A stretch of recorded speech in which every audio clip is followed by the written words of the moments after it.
What up, rude dude? What up, everybody? Welcome, welcome, welcome. Yay! We are back. We are here once again to get into it, to dive deep into the Tales from the Creep subreddit and mine for some gold, baby. We're like, I'm like,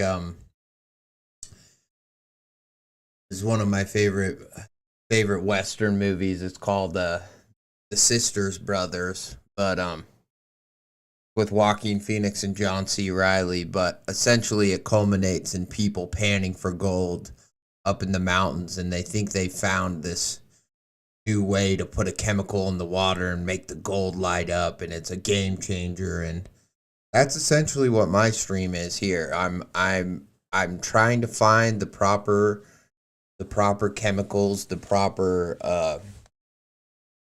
whatever methods, technologies in order to find the greatest stories, the great new horror gold stories that we have in store, and that's what we're here to do, folks. So thank you so much for joining. Harvey too, I see you. What up, my friend? Good to see you. We've been chatting a little bit. That's been awesome. Catch me when I'm baking something. What a sweet surprise. What are you baking, rude dude? That sounds yummy. I can get behind that little baking stream, some baking and some horror. I like that combo. Something sweet with something dark and terrifying. That's always fun.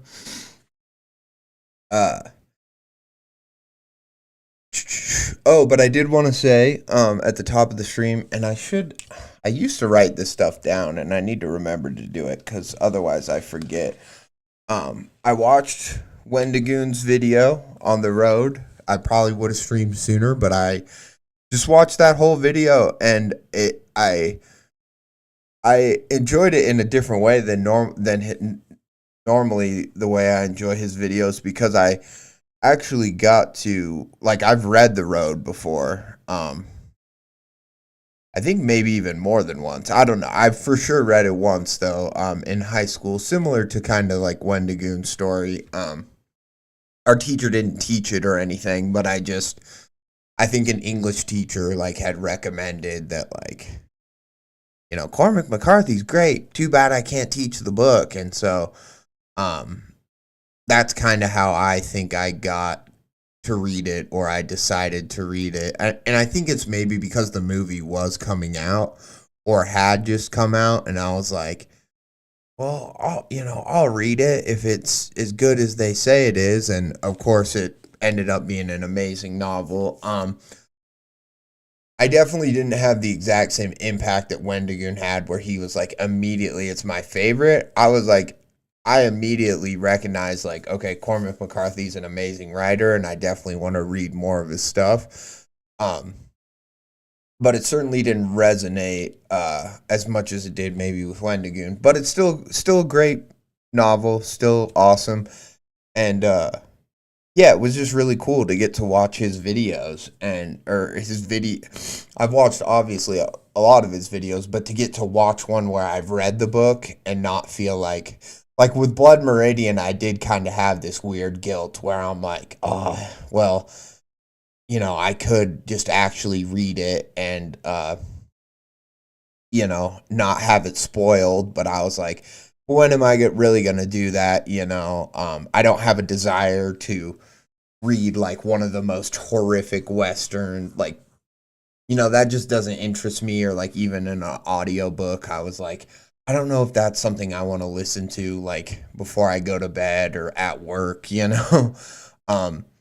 so, yeah, I've always had this guilt about, or even like the ARGs and stuff that he covers, like being like, well, I should just watch it myself and come to my own conclusions or whatever. But that's what makes Wendigoon's videos and his content great, right? It's because he takes enough time and does enough analysis to where you really understand the plot and understand everything that's going on. But then you get to feel like you're watching it with a buddy or, you know, with a friend or something. And that's I think ultimately one of the reasons his content does so well, and the reason why I enjoy it so much. And that's exactly how I felt about The Road. And honestly, I felt like it was more impactful watching his video on it. It was Cormac McCarthy's writing that made it so impactful, but it was just getting to like listen to it and uh, watch Isaiah and stuff get emotional, made me emotional and stuff, and it was really cool. So I just have to say, like, you know, shout out. It was a great video, obviously, a long time coming. And yeah, it was just really cool. I know he's done a video on No Country for Old Men, but I would like to see him do a long video on No Country for Old Men, and even maybe even break down like the movie and the book and their similarities. But I think the next one he's got to do, if as far as books go, he's got to do House of Leaves, which I did. I'm happy to announce I did start listening to recently. Like, I listened to the first few chapters maybe, and I'm going to continue listening to. So I'm very excited for that.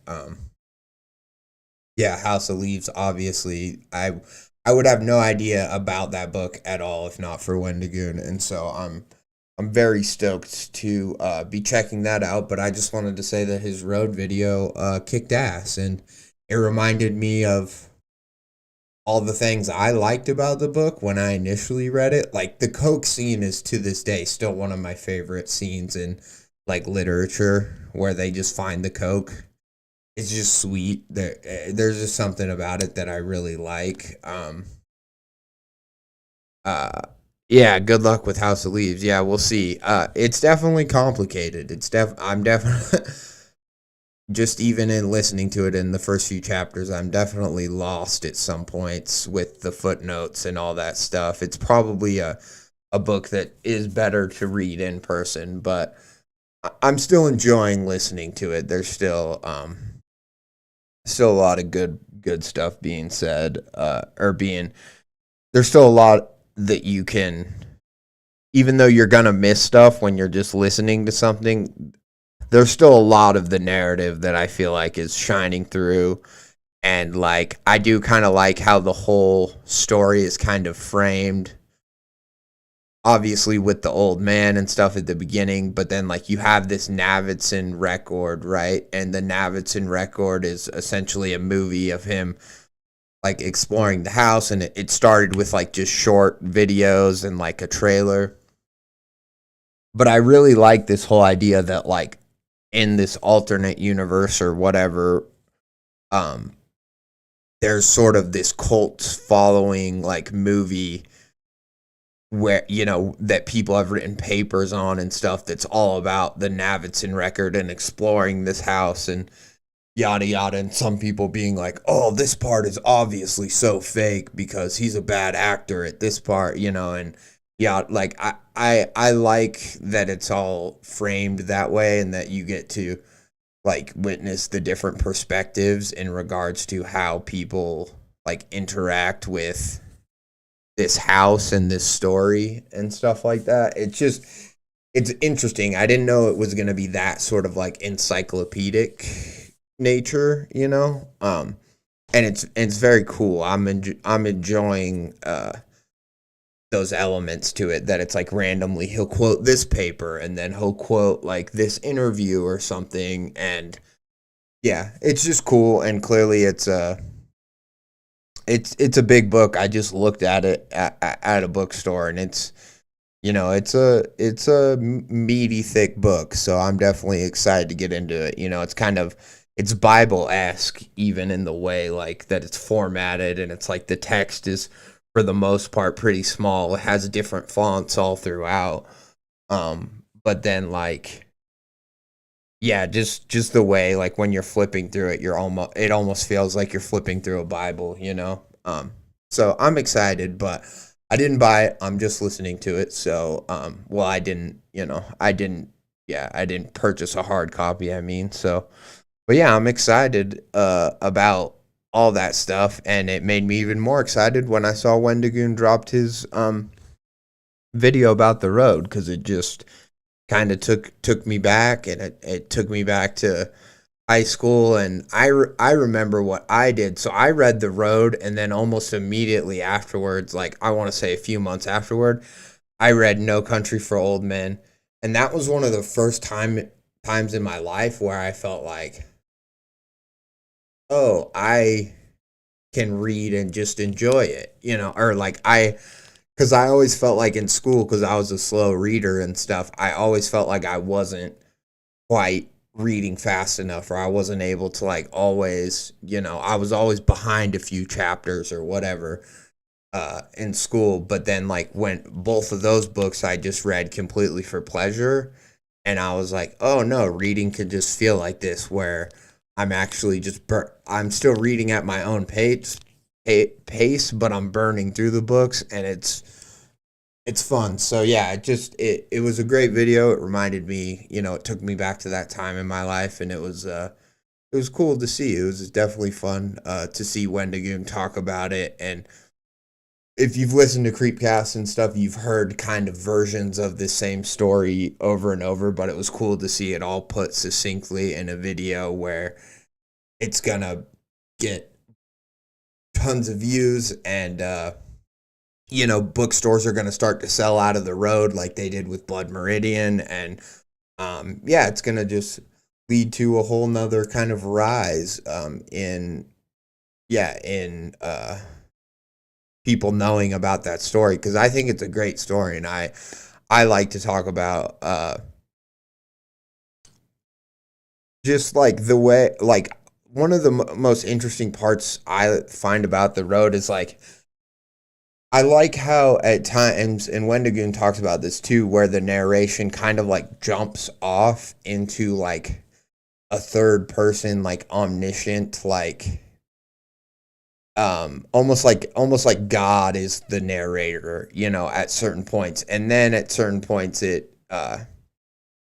it's just on the ground, and it's just like explaining what happens, right? But then at certain points it's kind of reminiscing on the larger themes and stuff like that. And it was, for me, when I was reading it, I remember it was one of the first times, like, I noticed an author doing that, or I read the author doing that. And I remember asking my English teacher, like, it is, and like reading a specific paragraph where that was going on, and it was clear that, like, somebody was talking about, like, the story as a whole, and like the father, the man, and the boys, like, implications, like, within history and all of time and stuff.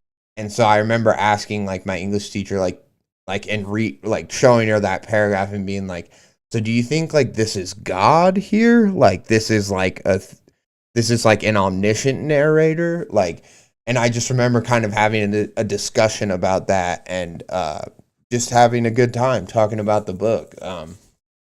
And I think that that's one of the cool parts about The Road that Wendigoon talked about, obviously, but that maybe doesn't get talked about enough, is like how, I don't know, it's important to stay grounded in your story, but I also think, like, that if your story's simple, like that one is and stuff, like, I think it's okay as a writer sometimes to, like, have these sort of monologues or lament about your larger views on things. Like, it's okay to tell your reader what you're thinking and what you're feeling as an author, not just what is happening in the story that you're telling. And yeah, I found it really cool, and I was like, yeah, like, I'd never heard an author do it quite in, like, such a beautiful way before. And I just remember thinking, like, God, I want to be able to do that. Like, I want to be able to tell an amazing story that's engaging and whatever, but I also want to tell people about, like, and this is why this story is important to me, or this is why this story should be important to you, sort of a thing. Yeah, it was very cool. So yeah, I enjoyed the video.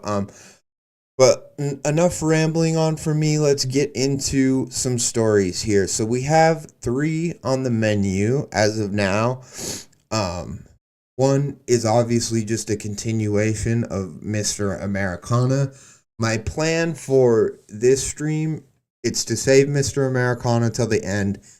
And my plan is to like skip around a little bit. So I've been reading a lot of the parts on my own, and I kind of wanted to read a few, like maybe parts 32, parts like 34 and 36. Not that the other parts aren't important. I think people should read all the parts, and they should just read the whole story themselves.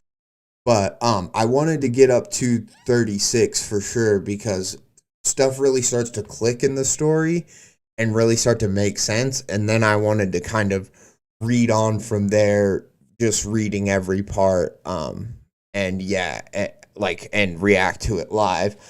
But yeah, I just think that'll be kind of the best way to do it, because I don't know quite where I stopped streaming the parts. And yeah, I've just read, I'm obviously almost to part 40 now, and yeah, I think when I stopped streaming it, I was at like part 20, so that's kind of my plan for that. But we have Mr. Americana by harveybrusse, friend of the stream in the chat. So, but that's going to be last. And then the first story on the list is Benjamin Coe Books, It Goes Right Through Me. This is one of the stories that was commented on this post.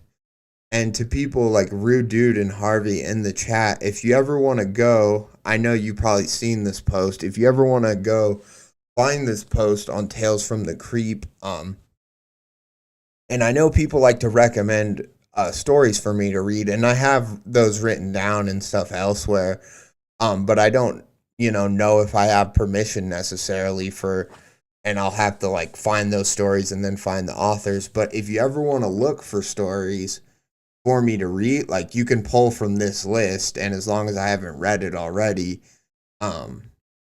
you can check out the other stories on this list, and maybe you guys will get to and find bangers before I'm able to get to them, because yeah, there's like 200 comments on it. So that's just something I wanted to remind people or bring up to people, is that pull up that post. It's called Calling All Authors on Tales from the Creep, or you can just go to my Reddit profile page and find it that way.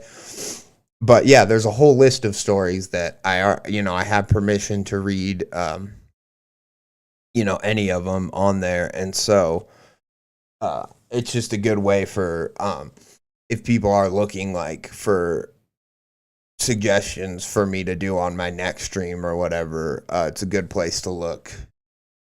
But yeah, so we have It Goes Right Through Me from Benjamin Coe Books, which sounds like an official Reddit page. I don't know if this person's like a published author or what. We'll have to see, but I'm interested to read it. Sci-fi horror.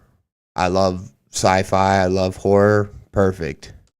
Right up my alley. And then we have Fear of the Dark by Boots. This obviously really cool friggin' artwork. This guy kind of looks, maybe it's just the beard, but he kind of looks like an aging Wendigoon to me. He kind of looks like this half of the face anyways. I'm not sure. Is this supposed to be a skull on this half? It looks like a skull, parts of it, but I don't know what the other parts are. And then we have a hand, and then this almost looks like a whale to me, but I don't know if that's, or is it like an alligator head with like a human arm coming out of it? I don't know. Anyways, it's cool artwork. I bet we'll be able to figure out and decipher the artwork a little bit more when we read the story.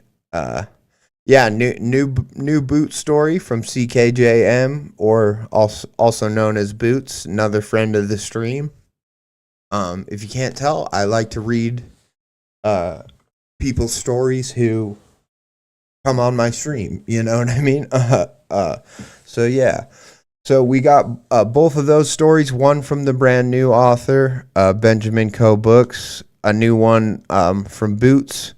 And then obviously we have, these Mr. Americana parts, which, here, I can get rid of one of these links, which, like I said, I don't want to, we're going to jump around a little bit. And then kind of once we catch up to the part where I'm at, I feel like then we'll just probably keep reading straight on. But who knows? We might not even get that far. We don't know. We won't know how long the stream's going to be. So that is the plan. That is what we're going to do. And that is all that is really all I have to say. Other than go like, upvote, subscribe to these authors. Click on their Reddit pages, hit follow, show them some love. Also, we're gonna watch Harvey, I know you've been making some cool trailers or ARG style stuff. I'm gonna show the newest one too when we get to your story. So yeah, just go support each other and go comment on stories, all the stuff I normally say to do, it's important. The other thing I wanted to say, and I really just want to pose a question. I don't want to fully get into a debate about it right now. But if they're not going to allow artwork on Tales from the Creeps, because people are putting ARG, right? They're putting ARG and then they're posting photos with it. And don't get me wrong, the photos and stuff are creepy or whatever. But if I just took a photo and put it with my story, isn't that kind of the same thing as putting artwork with my story? Except for the artwork takes arguably significantly more work, I would say. It's just a question I wanted to pose because, I saw some people posting things like ARG or this or that, and I haven't read the stories, so I don't fully know if they are an ARG or if there's just photos to go along with the story. But I feel like if there just are photos that go along with the story, isn't that the same as having artwork or an image with your story? What is the difference there? Is it multiple photos? Is it, what? I don't know. And maybe it was just a post that got through that broke the rules, and maybe Tales from the Creeps will be like, yeah, this violates the rules of the subreddit, and maybe they'll end up taking it down, and maybe I just happen to see one. But that's been a few times where that happens, and I'm like, if you want to include, so my question is, if you are an artist and want to include artwork with your story, can you just call it an ARG, and then will it be okay? Because a lot of these stories, to me, ARG means videos too, right? Yes, it can be written stuff and whatever, but I thought there's always usually a video component to it, right? And if you have that, can you include the visual media, or does it only, can it only be written word?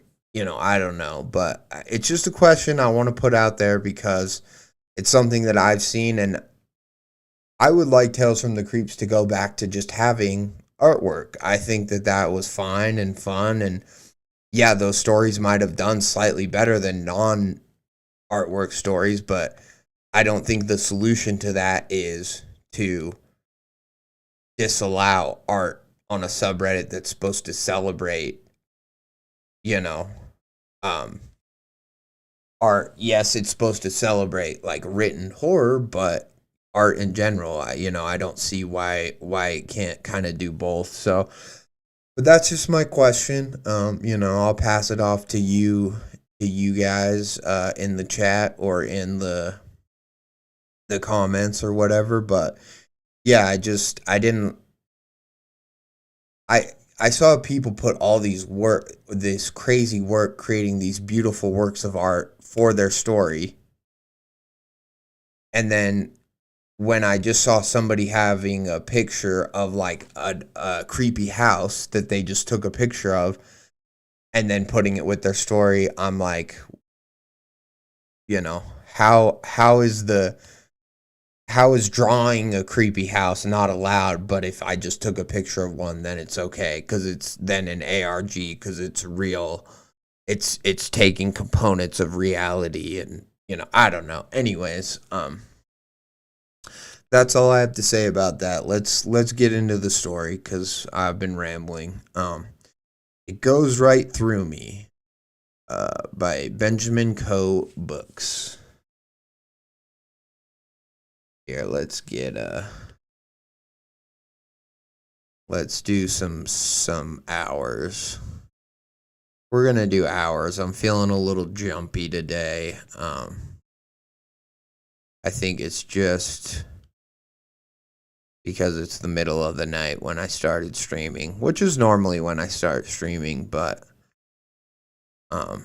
might be nice to have something in the background.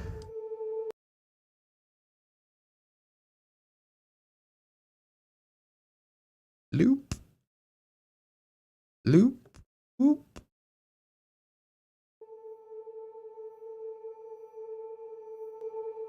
Still way too loud in my, well, not way too loud, but pretty damn loud in my headphones. Oh, maybe that's why, because my volume was all the way up too.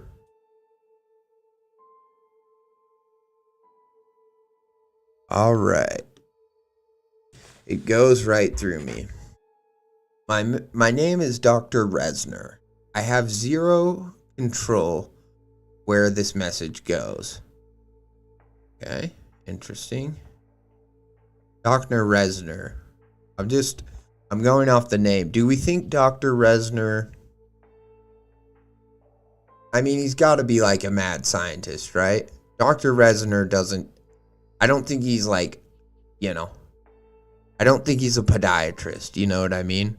Resner sounds like slightly too much of an ominous name. I'm thinking he's like mad inventor, scientist, PhD, geneticist, something like that.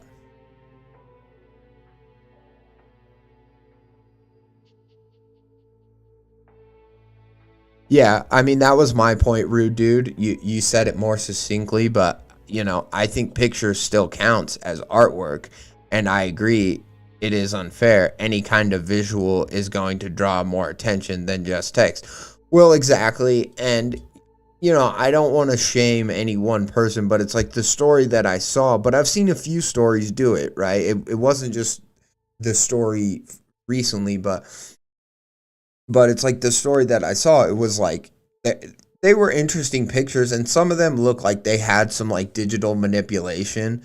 So that's the thing. I'm like, it is artwork. Now, whether it's like hand drawn or crafted with Photoshop or whatever, it seemed artwork. Some of them just looked like straight pictures. Some of them just seemed, because it was multiple pictures, some of them just seemed like normal pictures. But that's kind of my point, is that I'm like, yeah, photography totally is a art form. And so is that not like story art? And it will draw more clicks to it because it will draw more eyes to it. And that's why it was getting to a point where everyone was trying to make art for their stories regardless, because people understood that, like, oh, people won't just scroll past this as easily if there's anything to catch their eye, and so that's why I'm going to make an artwork. And it was getting to the point where most of the stories had some form of artwork, whether it was just a photograph or whether it was, whatever. And I liked that, because imagine if we had to shop for books, right, at a bookstore, and none of them had covers. Would that be an easier experience or a harder experience? Now, granted, I think we would just pick up a lot more books and read the backs, or read the summary or whatever, read the elevator pitch about them. Like, sometimes they have that little like sticky note on the shelf that just kind of has like the one or two lines about the novel. I think we would get introduced to more novels that way. Like we would just pick up and parts through them, even if we didn't actually buy them or read them fully. Um, but if you had to shop for books and there were no covers, they only had the name of the story and the author's name, and it was a blank white cover on every single book, that would make it really hard. And I personally would probably not spend as much time perusing through a bookstore. I think I would just know which authors I wanted to read, and I would go right to their books and find them. Because otherwise, there is an art to covers and movie posters and stuff like that, and making stuff that catches your eye and that somehow stands apart from all the other stuff and that looks interesting and different. And granted, when you go into a bookstore, although a lot of the covers are great, they all do just kind of blend together, and it gets to a point where none of them look that special. But at the same time, I'm like, imagine if a bookstore was just like, it's not fair to X or Y, and so we're just not going to have any covers. Or we're just like, how some books have that paper cover? We're just going to take that off, and it's just going to be the blank, like a red cover like this. You're not going to, you actually have to open it to see what the book is, or read the side, I guess, maybe. It just seems silly to me, but yeah, anyways, not to get sidetracked, let's get back into the story, but I do think it's a little silly. I have zero control where this message goes, but I've instructed my assistant, Dr. Bronner, to ensure it gets out there. By now, my lab has likely been dismantled, and my name wiped from any and all official records. The university where I was employed and the government under which I worked are unlikely to pursue my research.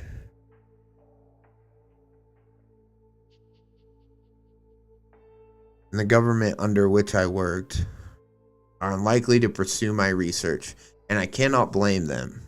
Okay? So it sounds like he made some sort of begrudging discovery, like, he was happy about it, but he would take it all back if he could. But it sounds like they're not going to look into it, which I guess is a good thing.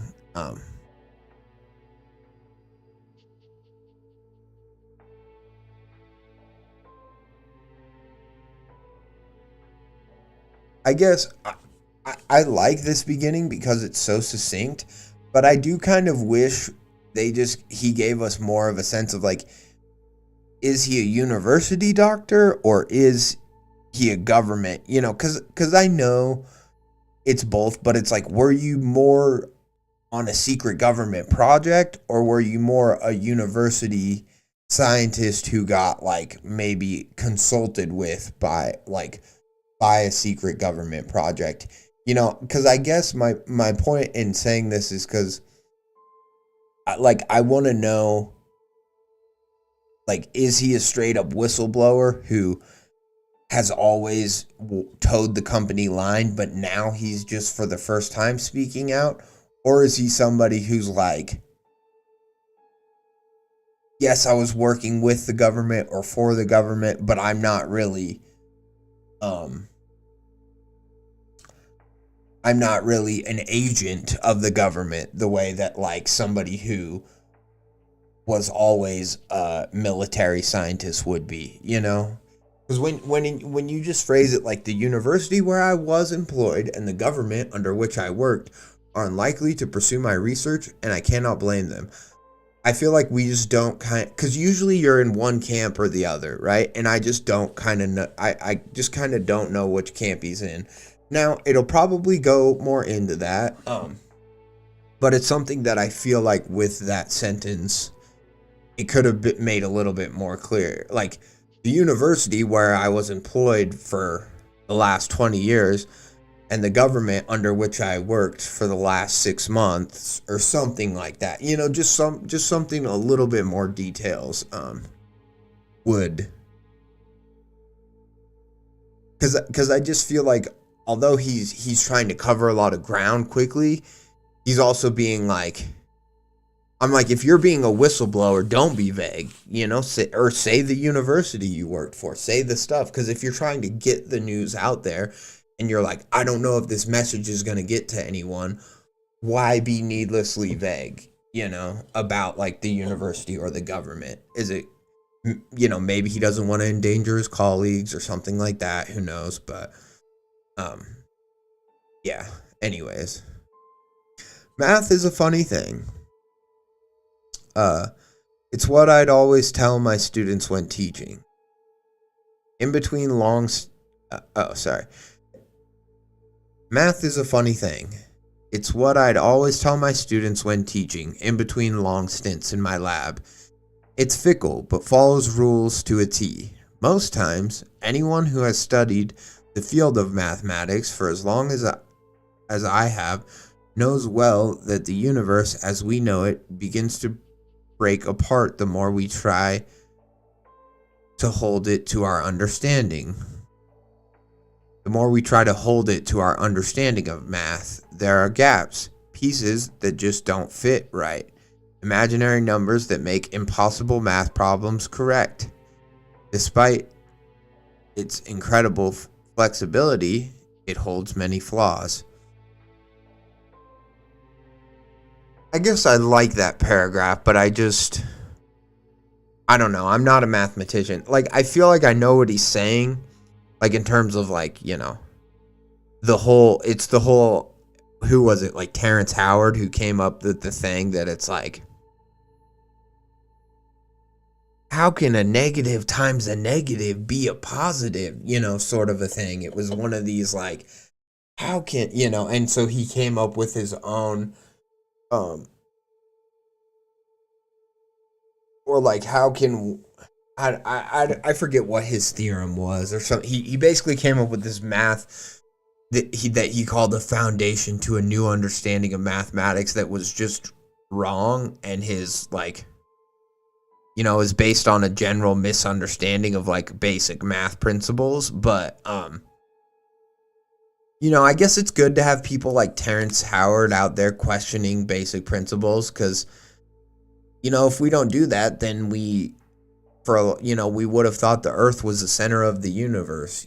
For a long time we would have thought that the sun orbited the Earth when we orbit the sun. So there are certain value in, like, questioning long hold truths. I'm not saying that, but also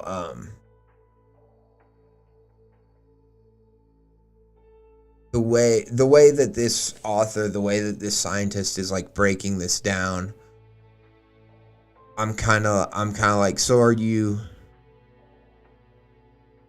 saying that it's just all bullshit? Because it almost seemed like that. It almost seemed like you're saying, like, yeah, we know the rules that math has. It has stringent laws or rules, but they're also bullshit. You know what I mean? And so, I don't know, it just kind of almost sounded like he was contradicting himself, but it doesn't matter. Again, it's a silly, like, philosophical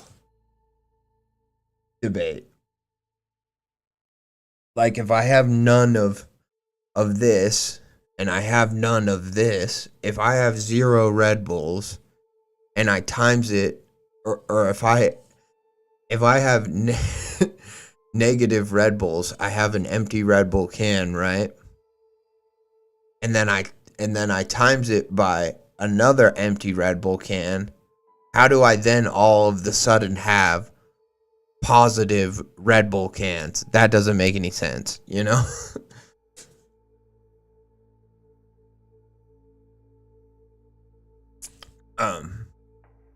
I thought I found a patch.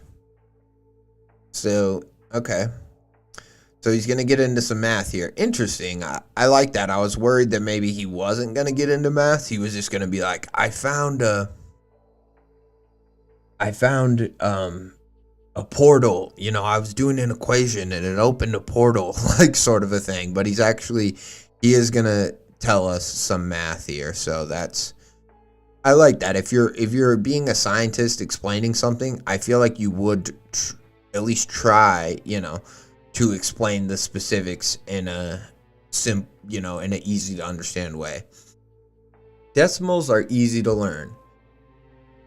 If a number is almost 2, then it's probably 1.9.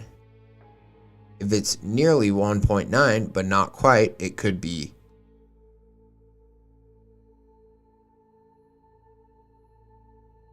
I feel like that this is kind of wrong. I would say if it's really if it's nearly 1.9 but not quite, it could be 1.91 or 1.89.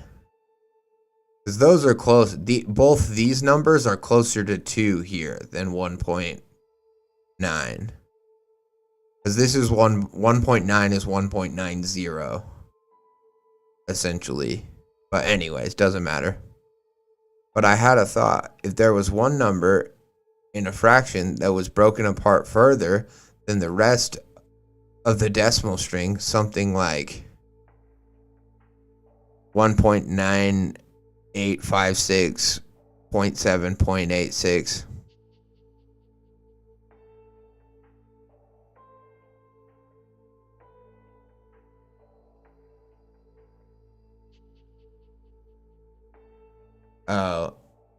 So he's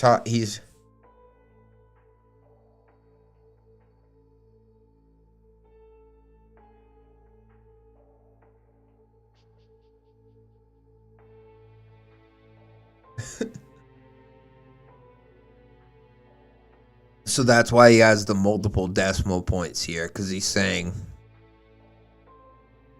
in 1.9856, and then you have 0.7 of that next number of the one that would be here.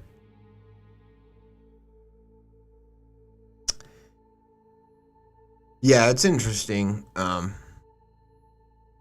then it just says something like blank, something like 1.9856, and then he goes, I refuse to go farther in depth. I can only hope that my research fades with me. But this was one of my many thoughts that led to my first major breakthrough. Okay, so he gives us a little piece, but he's not giving us the whole pie, which I guess is fine, especially because I imagine the person writing this is not going to create a new mathematical like theorem or whatever. And so yeah, it would get kind of tedious if they went into like painstaking detail about that. I hired Dr. Bronner, a talented researcher who I hope has found a new life by now.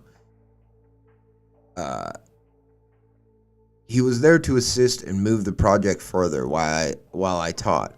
I daydreamed of changing their world,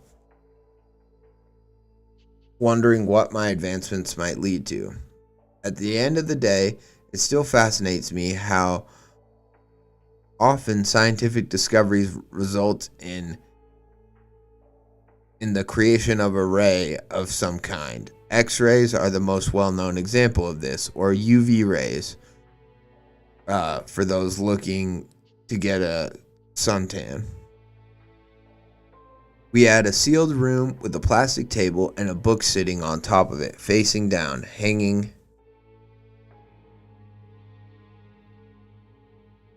Oh, so the whole table was hanging from the ceiling. Right? Okay. We had a sealed room with a plastic table and a book sitting on top of it, facing down, hanging from the ceiling.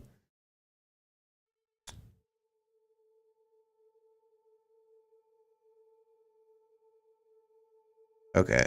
With a book sitting on top of it. Facing down, hanging from the ceiling, was my invention. I couldn't believe we were finally testing it. I had no idea what would happen, but a logical part of me held my expectations back. There was no reason to expect it to work. first time firing? Okay. There was no reason to expect it to work first time firing. Going, Dr. Brower said, and tapped on his electronic tablet. I miss the days of big red buttons. On the other side of the thick metal door, my device activated. There was no sound, no motion, the ground didn't shake, there was no indication that everything we knew to be true had just changed. We looked at the readouts on the tablet, which also gave an estimate of the radiation levels in the room, safer than we had calculated. Did it work? I asked. Dr. Bronner shrugged. I think so. These are better numbers than I thought. Glad I get to tell my wife I'll still be able to have kids. That's funny. You should take safety precautions.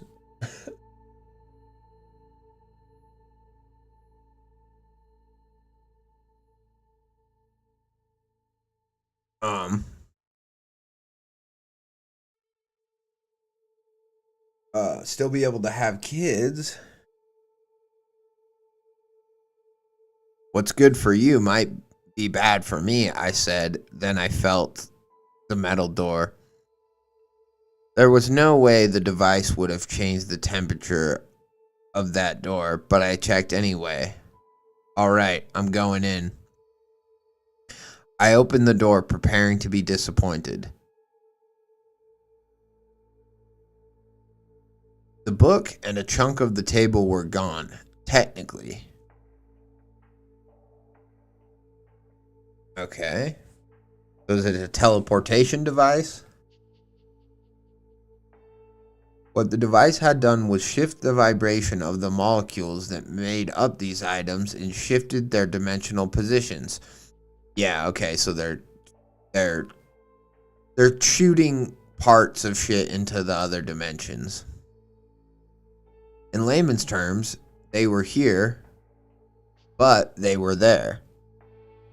The part of the table that had been shifted looked like it.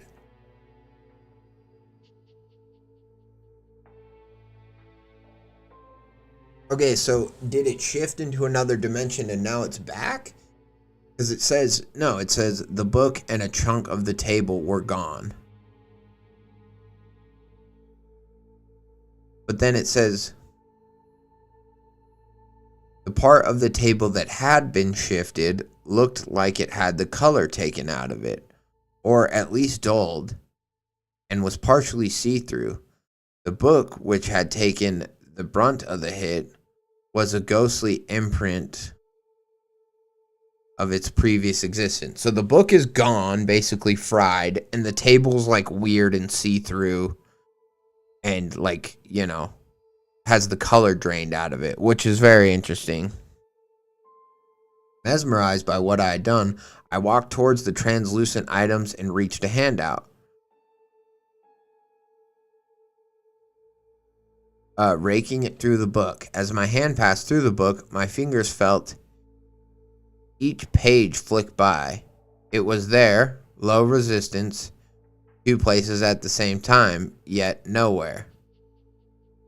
Should you be doing that? Dr. Bronner asked. It's for science, I replied, retracting my hand. So far, so good. Boot up the next sequence. Let us bring our boys home. We both stepped out of the room and closed the door again. Any good scientist knows you shouldn't do something if you don't have a way to undo it. Nothing can remain permanent. People don't like permanence, not since plastic came along and greedily overstayed its welcome.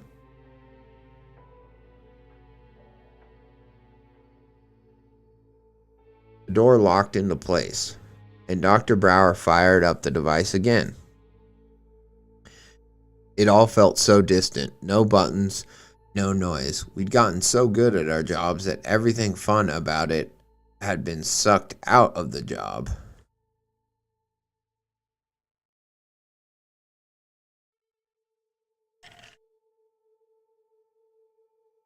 Um, I think take out the second use of job in that sentence. I think just say we'd gotten so good at our jobs that all the fun had been sucked out of it.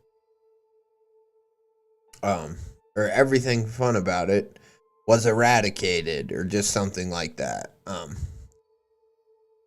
That's weird, Dr. Bronner said, prompting me to take the tablet from him.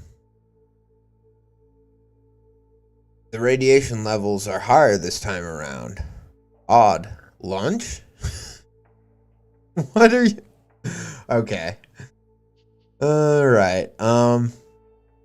That's is that not a crazy sentence?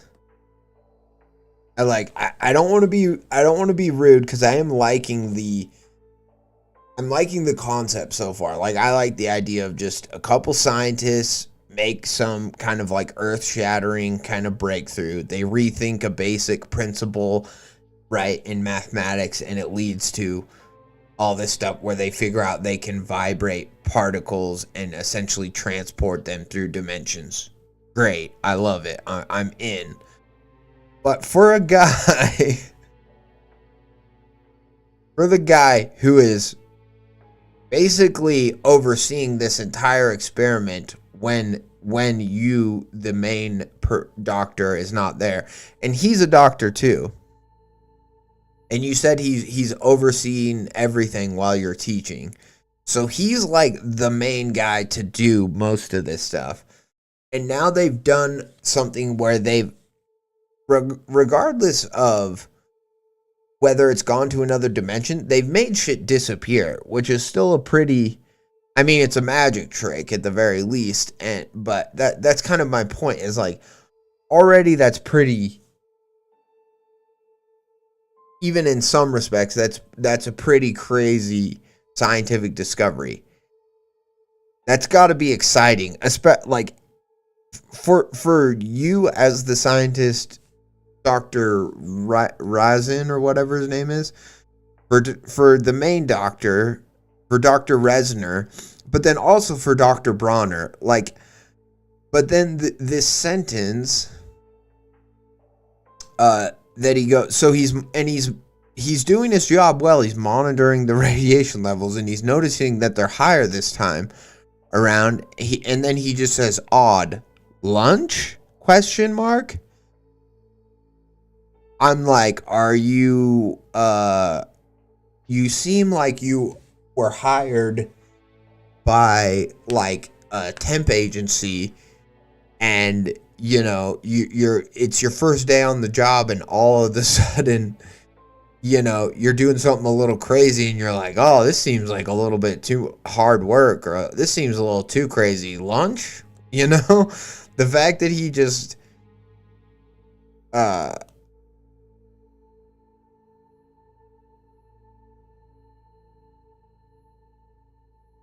or is this what our doctor says? Okay, I guess maybe that makes a little more sense, because he is the one who's in control of the experiment. So, you know, okay, I was thinking that this was like the paid underling, or the person who's, you know, either way, it's still odd, but I guess it's less odd, because, you know, our Dr. Resner, if Dr. Resner says the radiation levels are higher this time around, odd. Lunch? He might just be that cavalier with everything. You know, he might just be like, well, yeah, I'm a genius, and obviously I knew it was going to work, but I'm a hungry genius. You know, he might have that sort of like an outlook. But to me, for the underling coworker to just be like, because that's what I thought it was saying, and for him to just be like, lunch, that to me sounded, I don't know, it sounded kind of crazy. Yeah, I think it's supposed to come off as nonchalant coworker speak, but it's about this world-altering experiment. It's fun, and I like it. I agree, rude dude, and I do think that it makes more sense coming from the head doctor, right? The head scientist. Like that, then I'm like, okay, fine. He's just kind of being, you know, he's just kind of being cavalier, and yeah, he's kind of being a little goofy. That's fine. I like it more now. I just, when it was the underling, it was just, to me, it I was like, you don't care at all that you just teleported something to a different dimension? Like, Lumen Emerald says why. I say to that, I say hi. That's what I say. Anyways, back to the story. He agreed. Yeah, okay, so yeah, he agreed and went to the campus cafeteria. We dined on Mexican food from one of the vendors. They had chimichangas. We dined on Mexican food. I just like that they include what kind of food they had. They're like, he's like, oh, this chimichanga's hitting the wrong spot. I might have to teleport this to another dimension, if you know what I mean. This is gonna. We'll be lucky if this food doesn't tear a rift in the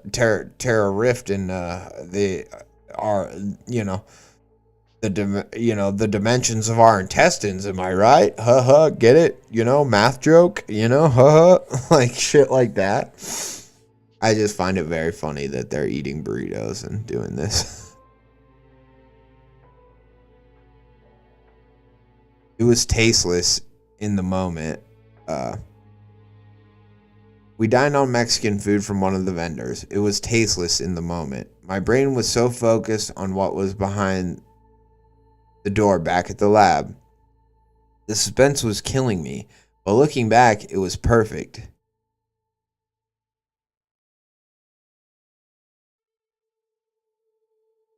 What? Okay.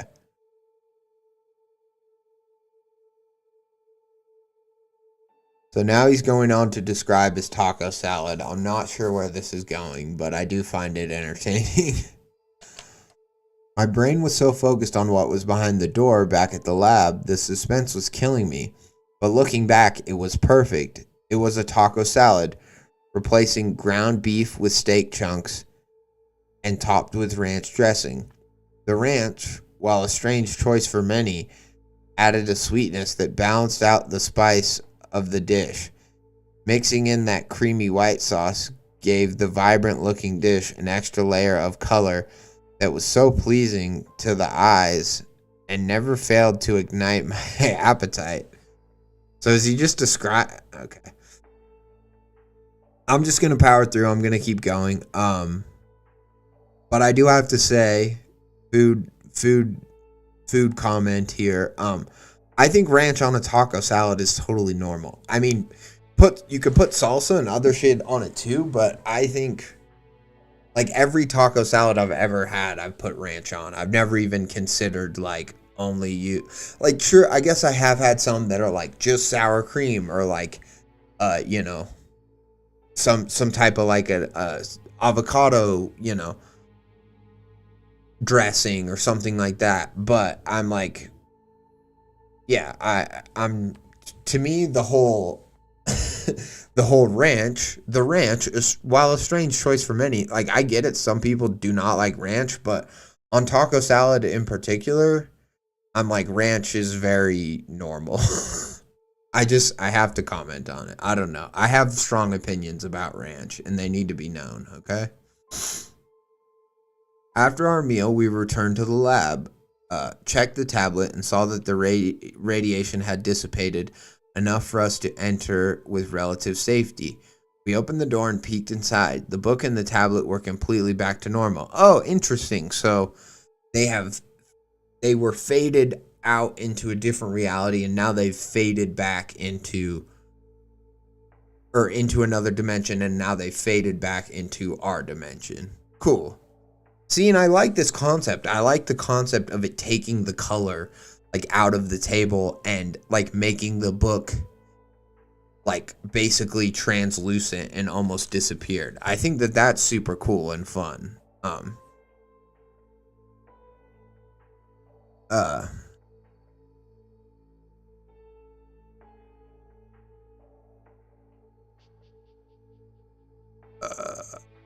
we're completely back to normal. The next few days were for observation. We'd keep an eye on the radiation levels in the testing chamber. There would be no change, nor would there be any change to the subjects. Everything looked normal. Never in my entire academic nor professional career had the first test gone so smoothly. Any fear I had of failure was fading, disappearing like a pebble in a fast-moving stream. So I do want to say I'm still a little bit confused about why did it need to be mounted to the ceiling or whatever is going on. Like, I just don't understand. And the way that he kind of went in there, it's like he didn't reach up, or it's in a chamber and it says it's like it's hanging from the ceiling, and he said my own invention, which I was kind of confused by. Like, is he just talking about the way that they secured it all to the ceiling? I don't know. Like, that was the one thing that kind of threw me off about this whole picture, because I am picturing it, right?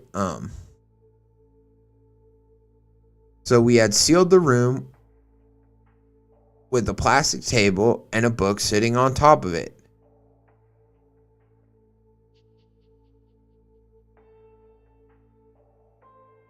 See, this is what I think I'm confused about. I'm confused about this phrasing. Now I don't think he's talking about the book. He's just saying in the room there's a book on a table sitting there, and then facing down, hanging from the ceiling, was my invention. Okay, and that makes more sense. But it's some sort of ray, right? It's some sort of thing that vibrates these particles into another dimension. He should describe that a little bit more. He should say, like, hanging from the ceiling was my invention. It was a steel, it was a steel micro whatever. Yeah, it's something. You use some jargon there, because to just say, well, was my invention, and then say nothing else, to me, I didn't even picture something else in the room. All I was picturing in this room was a table and a book. That's it. So I need some more details here. I think that's where the confusion came from. But now that I reread it, I'm understanding a little bit better. Okay, I'm back in.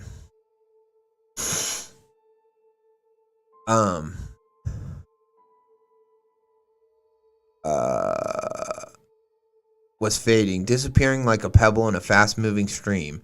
During our last observation of the book, I decided to move on to the next phase of testing, which is, Dr. Bronner said as I bit into my lunch apple.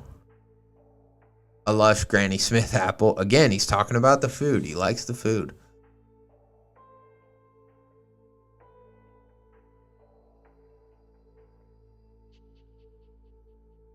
Wait.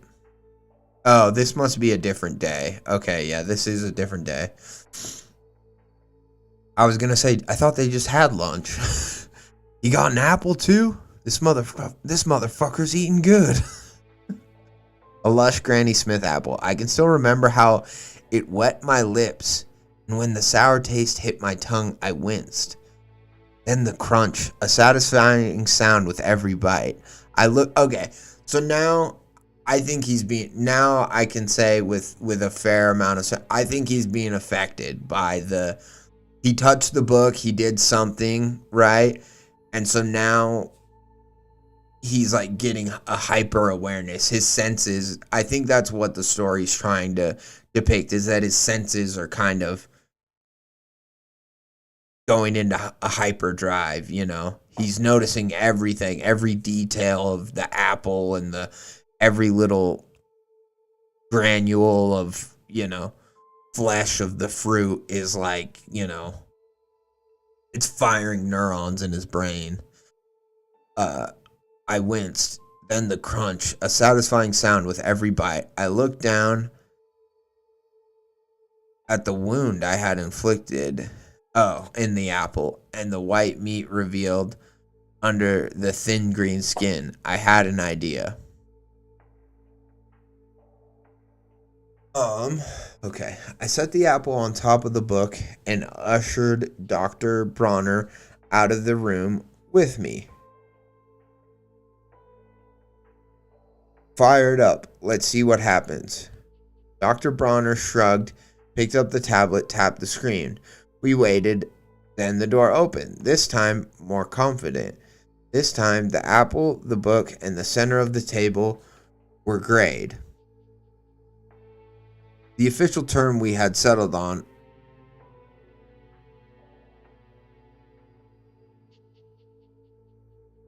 had grayed. So that's what they call it when something's been teleported or partially teleported. The official term we had settled on without its bright green luster, the apple looked sad, off, like it didn't belong in this world.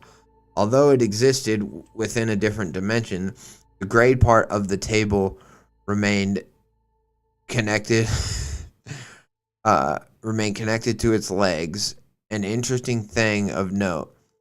How far the ray would go was a question left unanswered. The room was lined with lead paneling to make sure it wouldn't leak out. And only touch whatever we wanted it to. Want me to turn back? Dr. Bronner asked. No, leave it. Let's see if they break down or remain stable. You sure? Dr. Bronner asked, one eyebrow arching up. Very. Close it up. We'll monitor the radiation and see if it keeps them gray. If keeping them gray spikes radioactive output. Dr. Bronner nodded and we shut the door. For 5 days we waited, keeping an eye on radiation levels within the scanning chamber, and never opened the door. After 5 days we figured the levels were stable, virtually unchanging, so we opened the door and looked inside. The apple, the book, and the table looked unchanged, and I meant that, literally. And I mean that, literally. Amazingly, not a single spot of brown was anywhere to be seen on the bitten apple. Look at that, I exclaimed, poking a finger into the gray. Oh, now he's touching it again, god damn it. Poking a finger into the grayed apple. The image bent, like I was pushing on the surface of a balloon. But let me in anyway. The interior of the apple still felt juicy, not dried at all. I think biological factors might be halted when grayed. This thing looks as fresh as the day I bit into it. Uh-huh, Dr. Brower replied, hesitant. Uh-huh. But if everything's going right through it, wouldn't that mean it isn't absorbing oxygen? Might not be stasis. Might not be, I agreed. Go down to the swamp, the one the environmental classes keep up, grab a frog from there and bring it back. If it keeps hopping, then we have our answer. So they went from book to apple to living organism. You're not going to try a plant first or anything else? Like, already I'm like, it's going to turn into a frog demon. You know, it's going to be some sort of frog. This frog is going to squirt out its eggs into the other dimension, and you're going to create frog hellspawn. Congratulations. Oh, God. Alright, I'm going to use the restroom real quick.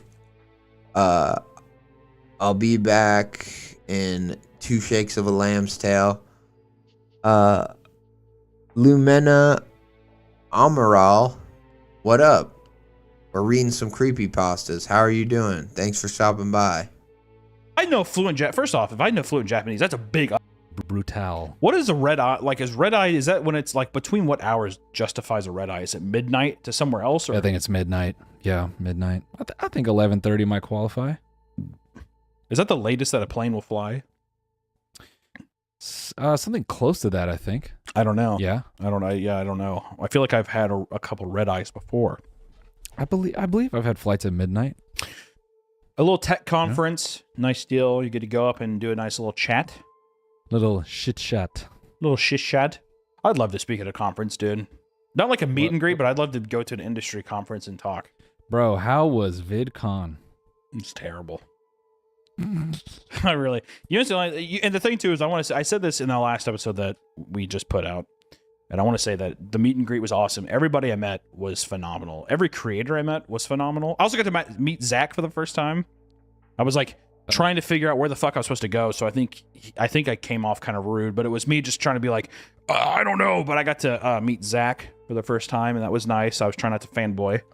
But Zachy P, the man himself, the myth, the legend. Nice. He was at the Snapchat booth, and I got to see him there. It was like a Snapchat party thing. I don't know. It's all these companies throw like the fucking dumbest like little events that are just like so. I just don't know, man. I just can't do that shit very well. I also don't handle creator culture. Like, you see the amount of creators that are in the world, and you're like, this is a crime. Like, it makes you want to step away. Like, just be like, I don't like the kind of like attention that companies give us is so unjustified and so like unworthy. It just makes me sick to my fucking stomach. Which also, I was the worst person dressed. Everybody dressed like they were at the hippest fucking thing. Which also, that's probably just people dressing nice in general, just being like, oh, I'm going out. Because you dress really nice too. Even when you're like casually dressed, you have like, it looks nice.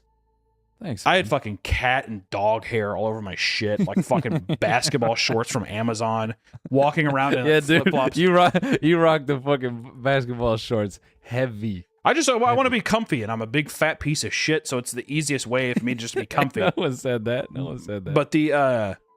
But that was all fine. The biggest thing I didn't like was just the atmosphere of it all, like the charades of it all, like the grandiose thing of nothing, of people who don't deserve any of this, no praise or anything at all. These people are worthless.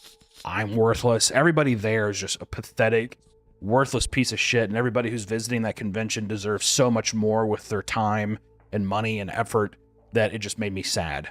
That being said, I also had a cab ride or an Uber ride, and this guy was trying not to fall asleep, and he kept hitting his arm. Your driver? Yes, but the thing was, and I swear to God, no, this is not an exaggeration. He hit his arm. He'd slap his fucking arm really hard, and he would do. He'd suck his teeth, and he'd rub his head, and he'd be sweaving, and then he burped 47 times. Nah. Not loud like, but he'd be like.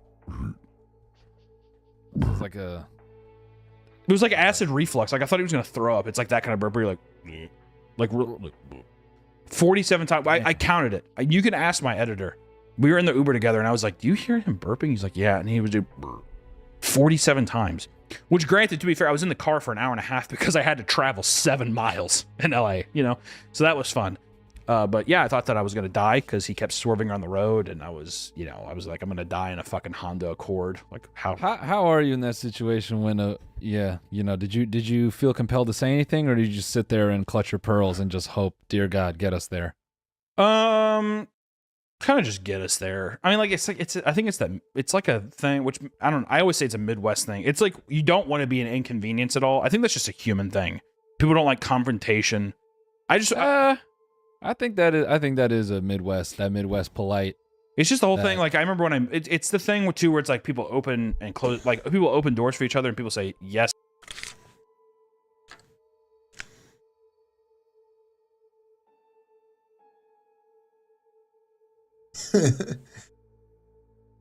Right, yeah, try to become the frog, rude dude. That would be your first step. That's fair.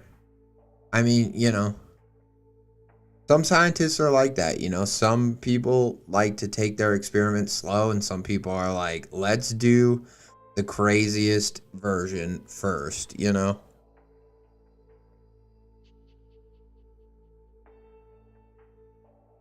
This is the question. Now that you bring up the fly, rude dude, I have a question for you.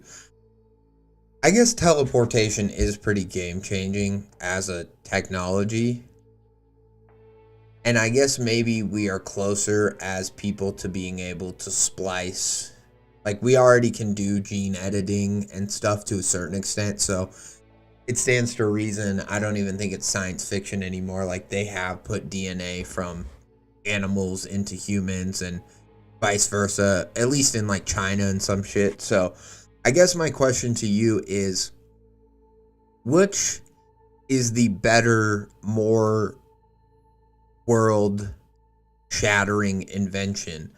A teleportation device can get a person from A to B in seconds with no carbon footprint, you know, and assumably relatively cheap. Is it that, or is it being able to completely like 50-50 splice DNA to where, because you have to imagine too, this is the other thing I think about the fly. You have to imagine too that somewhere out there is a fly that is turning into Jeff Goldblum and is becoming more and more human-like and more Jeff Goldblum-esque as time goes on. You know, he's getting kind of nasally and goofy, and he's like buzzing around to the other flies, but all of a sudden he's wearing like long collared shirts and like he's like science is, you know, he's kind of starting to talk like that, and he's probably doing like fly apartments.com commercials, you know, stuff like that. So which is the more earth-shattering technology? Is it being able to teleport, you know, even short distances or any distance, you know, in seconds, or is it completely creating new species hybrids where, and that's in well, maybe not in seconds because it does take Jeff Goldblum longer to transform, but where essentially you can take, and it's programmable, right? You have to assume if the teleportation works well and like you can safely get people to where they want to go across like through different portals and stuff. Same applies for the genetic stuff, to where it's like we can take some traits from something and we can just like select those traits out, like, ooh, how cats can see in the dark and you know, monkeys can jump high and blah blah blah. We can take those traits and we just can zap them into a person, even if they're one at a time or whatever. They can just immediately make it to where, you know, they take an immortal jellyfish and now all of a sudden they put that DNA into a person, and now you age, but you grow old, and then you just age backwards, and then you just keep doing that and you live forever. Something like that, you know?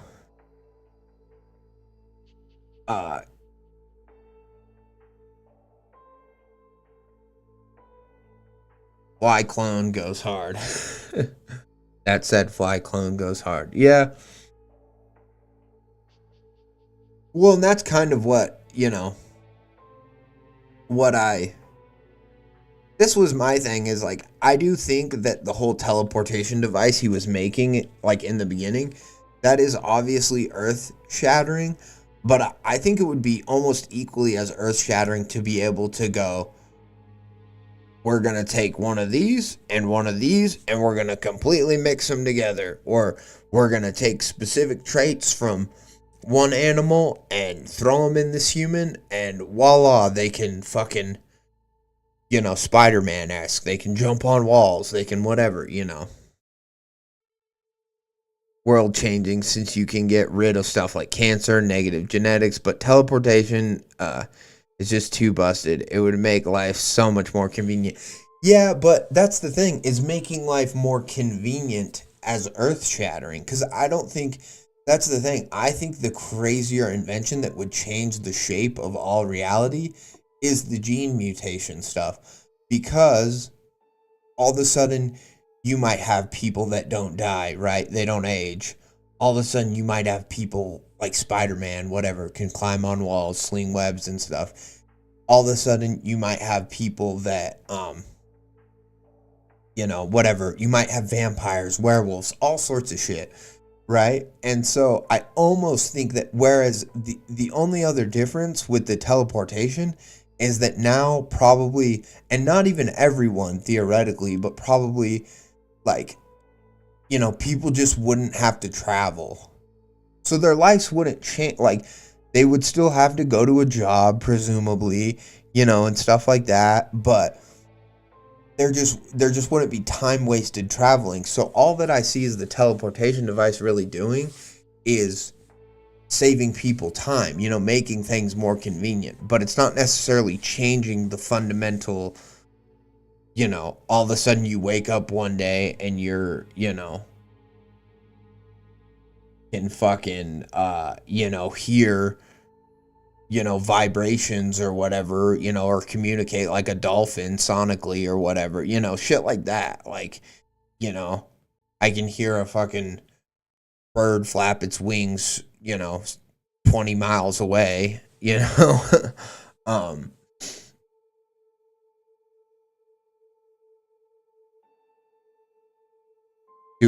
okay, yeah. That's true. Okay, and now you bring up a good point, but think about teleportation in terms of planetarily. Yes, cuz then think about all the new species and stuff that we could uncover that would change our genetics and fundamentally, you know, could improve our lives in other ways. Imagine sending something to a planet 66 billion light years away in an instant. It opens up a whole new world. Yeah, that's true. That is very true. I was only thinking about it planetarily on this planet. Once you bring up the universe into it, it really, teleportation really is a game changer. Fuck. Well, you talked me out of it, but I guess my point was, you know, I think the genetic mutation or the genetic whatever splicing of stuff would almost be just as earth-shattering as the teleportation, was kind of my point in The Fly. So I was like, even though he got all fucked up and turned into a fly, I was like, you know, really, either way, he kind of changed the world, assuming his research just didn't get completely destroyed, which I think it kind of does in the movie. But yeah, it's just something I thought about when I first watched The Fly, where I was like, that's still pretty amazing. Even if it didn't work quite the way he wanted it to, like, he combined himself with a fucking fly and, you know, whatever, became disgusting, but also could do all this cool shit. So, anyways. Oh,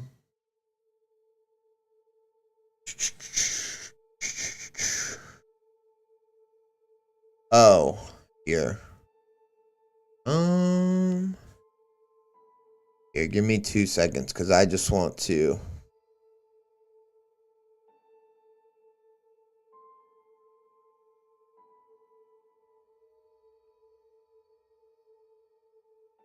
I just want to message this person real quick to tell them that I'm reading their story on my stream, because I forgot to do that, which I do forget to do from time to time, but I feel like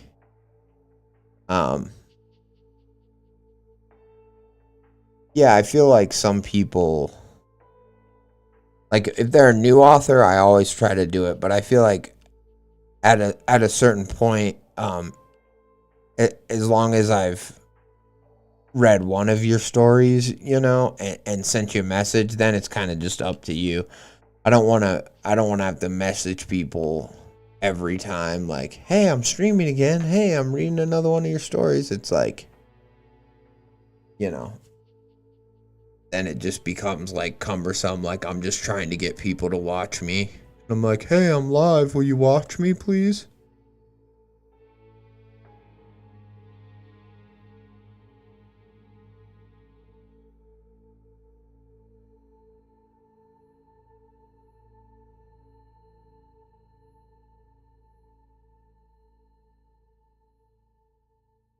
All right. Why isn't this going away? That's not what I want to do. Go down.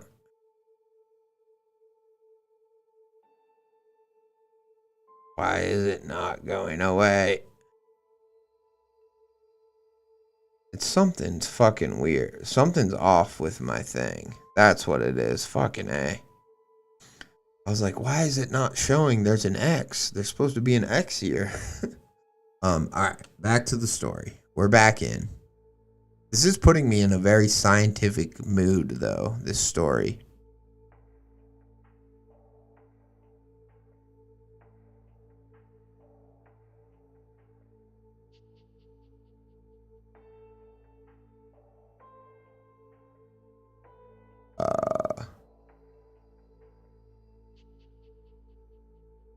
Okay.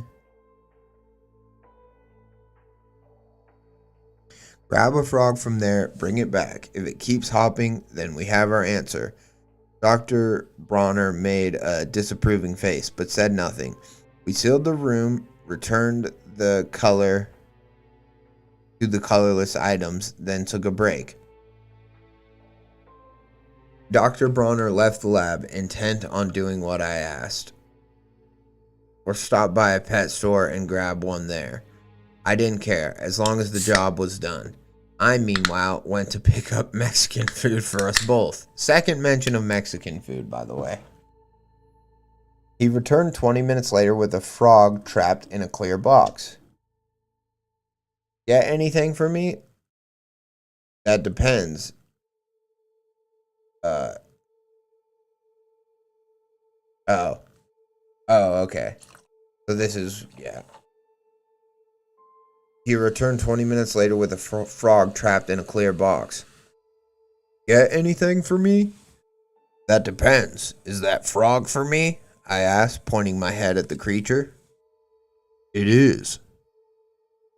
I smiled and nudged a tinfoil covered takeout container his way. And yes, I did. I sure did. Dr. Bronner set the clear box down on the lunch table in the office and took a seat in front of me. The frog watched us eat with indifferent eyes that blinked out of sync. I can't wait till we can afford to eat somewhere without having to use our teacher discount. My teacher discount? I replied with a chuckle. Right, he said and tapped the frog's box. Again, it looked unimpressed by anything we were doing. Think it'll be okay? Don't know, I shrugged. But that's science. Sometimes you have to take a leap. Not appreciating my pun, Dr. Bronner opened his packaged meal. I stood and picked up the frog box, marching towards the sealed room.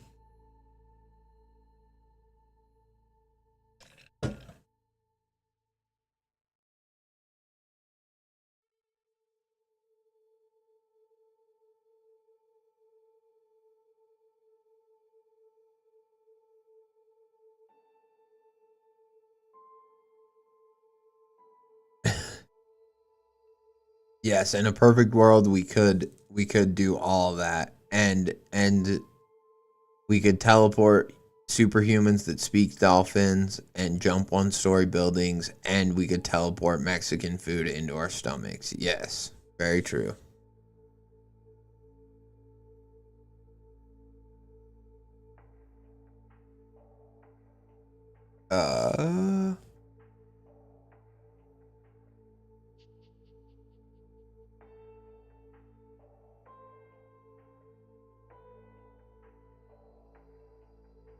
I stood up, picked up the frog box, marching toward the sealed room. Once there, I replaced the apple with the frog box and walked back out of the room. I looked down at the apple and, against the better judgment of my peers, I took a curious bite. It hadn't aged a day. The chamber sealed, we fired up the device, waited a few beats, hoping we weren't about to find an exploded frog, then unsealed the door. The frog box, book, and table were grayed. To my relief, the frog was still breathing. Its throat enlarged and retracted, indicating it was trying to croak, but we couldn't hear it. Something else to study. But still, an indication it was breathing. Knowing they are amphibious creatures, we waited a full 10 minutes, looking for any changes in habit, or if the frog would suddenly go still. The one change we noticed was its desire to hop around more often, bouncing against the grayed side of the box. It was much more energetic than it was before. Looks like oxygen isn't a problem, I said, grinning at my assistant. I guess not.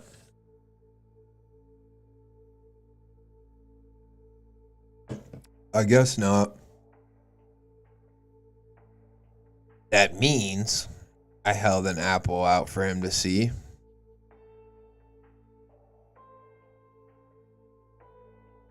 That this is diapause. How you say that? Diapause? That this is a diapause. We found a way to suspend cellular functions. That can't be right. That can't be right, he said, pointing with a pen at the hopping frog.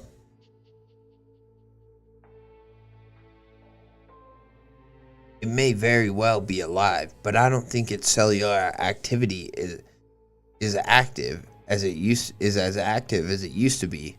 We discovered a way to purely suspend life itself without rendering that life inactive.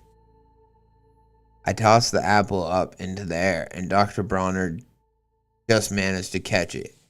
Keep the frog like this. We'll move testing up in a week. I'm feeling good about this. Yeah, bro. I mean, that's the one thing is like,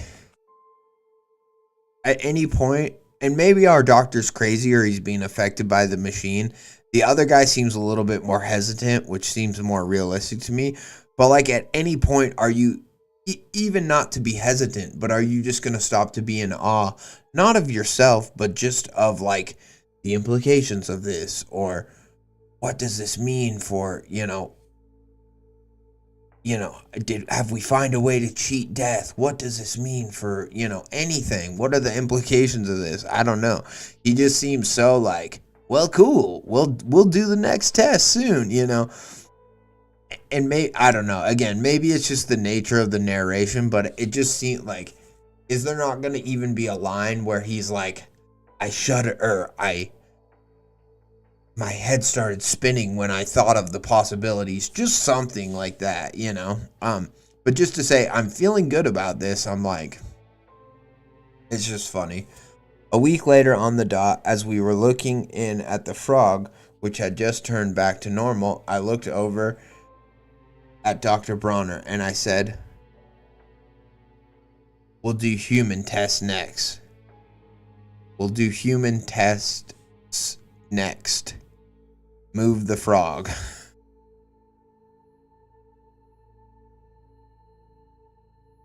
Dr. Bronner, flustered and fresh from the distraction his tablet provided, jerked at me. What? But we have to get together forms, find subjects, monitor their health before and after exposure. I cut him off and rolled up my sleeves. Relax. We'll scan my arm for just 5 minutes, then scan it back. That's insane, he exclaimed, firmly against the suggestion. Ignoring him, I walked into the scanning chamber and closed the door behind me.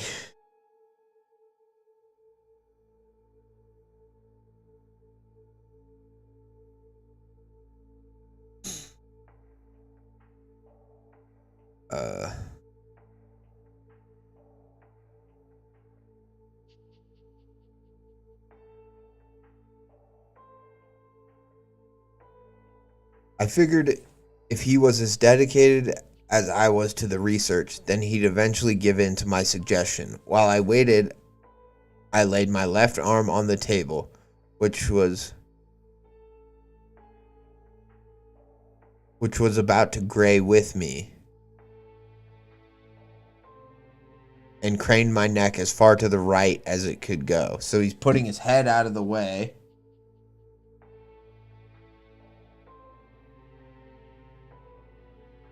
I don't think you need this line about the table graying with you. Like, we know that the table has been affected this whole time. This part right here just kind of threw me off.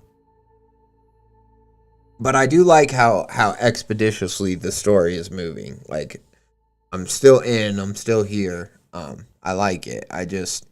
there's little tweaks here and there that I would make. But so far it's good. I like just a simple story about a scientist or a research, whatever you want to call him, a doctor who he's kind of a mad scientist, but not in the way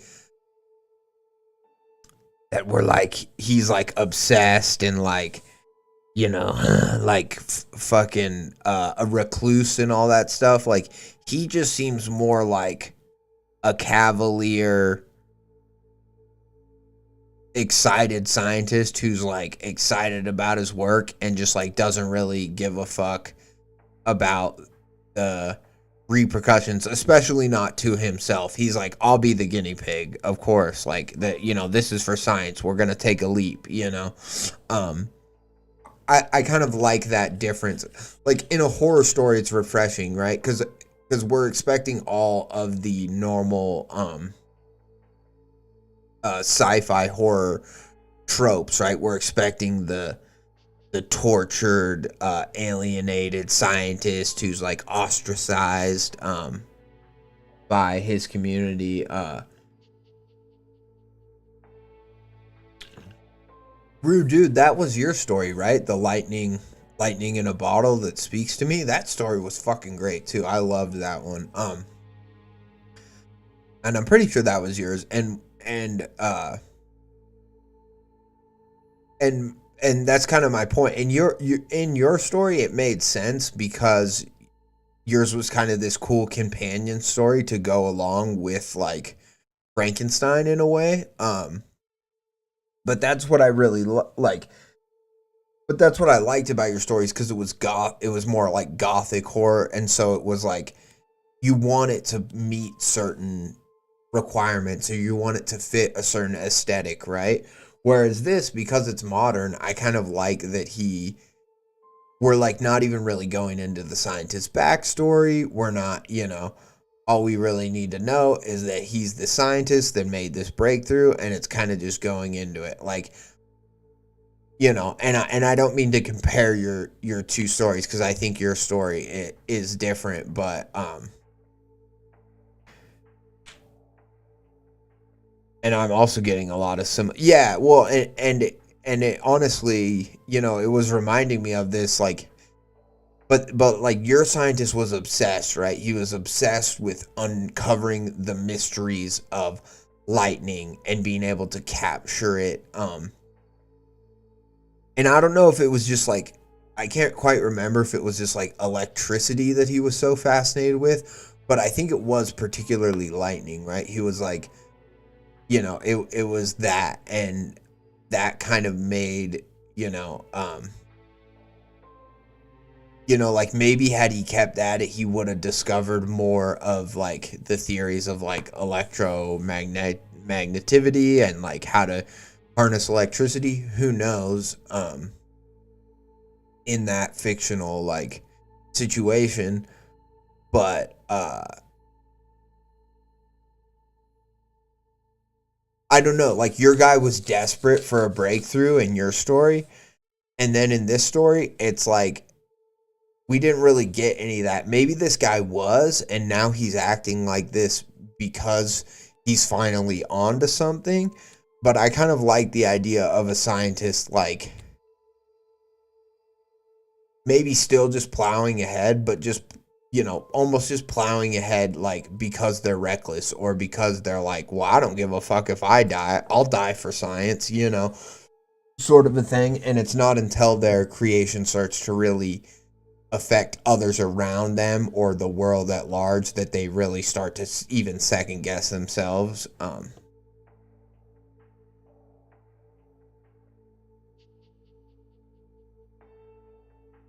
No, yeah, I was more just talking about how like in some stories you want them to somewhat fit the tropes, right? And in yours, I think it worked really well, where you had the creepy alienated scientist, and then the one kind of friend or person that he met in the scientific community that like helped him at all, or that like believed in his theories, was like Victor Frankenstein, and that's how they had that like kinship, and that's how they Victor Frankenstein maybe used the electricity in his experiments as well as like your guy, right? And that's what I liked.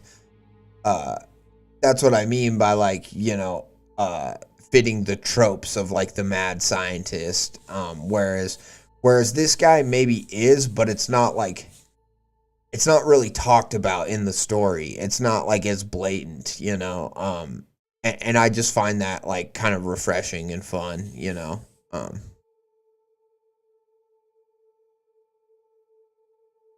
and crane my neck as far to the right as it would go. It took a few minutes, but my assistant got himself together and activated the device. It took a few minutes, but my assistant got himself together and activated the device. Part of me had hoped it would be more of a show from inside of the room, but no. The device at the top of the room made a click, and then my arm went cold. Not temperature-wise, not exactly. The chill came from the fact that air was free flowing directly through my arm. A subtle motion of air, even in a sealed room, such as the one I was in, had become much more noticeable, even off-putting.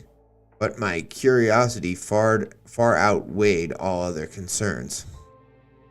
Like any curious scientist, Dr. Brower came in right after scanning was complete to see the fruits of our labor. "Oh shit," he gasped.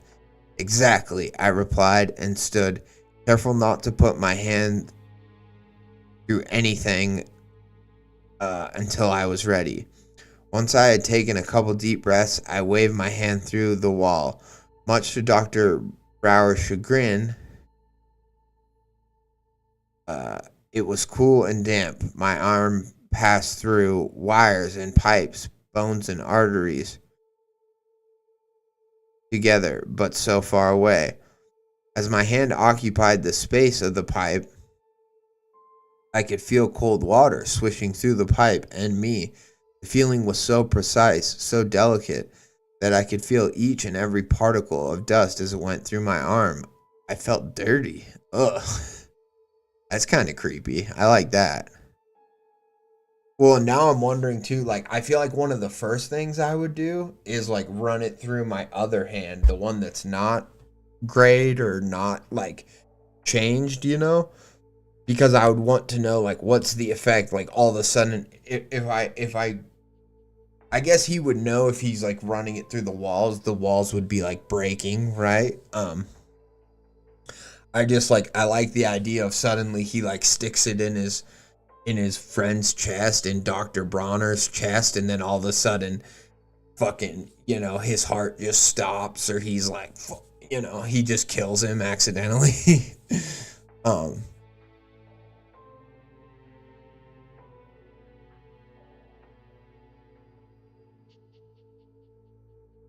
I felt dirty. A shiver ran down my spine. A terrible sensation every time I looked at my arm. Something was wrong. I could feel it, but I couldn't name it. I was tampering with nature on a level that frankly I hadn't expected. Really? Okay. I looked at the waving texture my arm had adopted and shook my head. All right, let's get this thing fixed. Go back out there, flip the switch. But the radiation, we should probably get a lead vest. I set my ghost arm on the table and pointed with my good hand toward the door. Do it now. Dr. Bronner hesitated at the door, but did as he was told and fired up the machine again. It clicked, and my body was blanketed in a concerning warmth. Before my very eyes, color returned to my arm. Never had I been happier to see liver spots and freckles that plagued me in my older years. Ignoring protocol, Dr. Bronner threw the door open and looked upon my arm. His eyes softened with relief at the sight. And without words, we agreed to forego human testing. The next day, I saw that the frog's box was empty. I figured Dr. Bronner had thrown it back out in the world, happy to be done testing live creatures. You wouldn't ask him? Oh, God. Happy to be done testing live creatures. The fact that he doesn't ask him, like, hey, did you do something with that frog? Or did it just disappear? Or, hey, like, have you fed the frog? You know, has it been eating? Like, they would, because even the guy mentioned, like, we need to do testing beforehand and after, before we do trials on humans. And I'm like, the fact that they wouldn't at least pay attention to what is going on with the frog after the fact, to me, is crazy.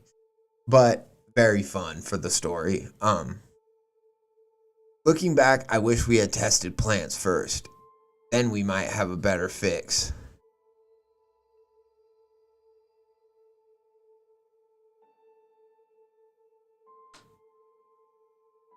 It was a Monday already. I wasn't looking forward to teaching classes again. But work was work. Before my classes, I walked with Dr. Bronner to the lab on campus to discuss the test we had planned for the day. When he said something that, under any circumstances, would have been nice to hear. Did you lose weight? He asked, leaning back to get a better look at me. I patted my stomach, which wasn't large to begin with, and shrugged. Don't think so. Dr. Bronner frowned. Weird. Your shirt just looks like it's baggier than usual. I tugged at my shirt, not seeing what he was talking about. Then he said, no, on your back. Once we entered the lab, I stripped off my shirt and we got a good look at my back. It was translucent past my heart. Stopping at the back of my lungs. Oh, shit.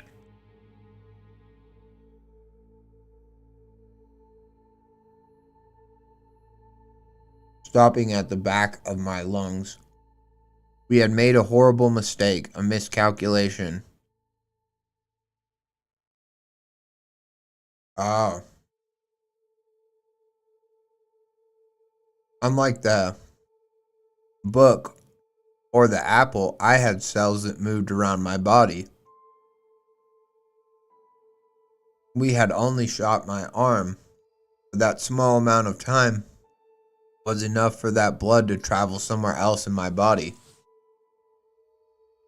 I drew my blood and tossed it under a microscope. It was worse than we had thought.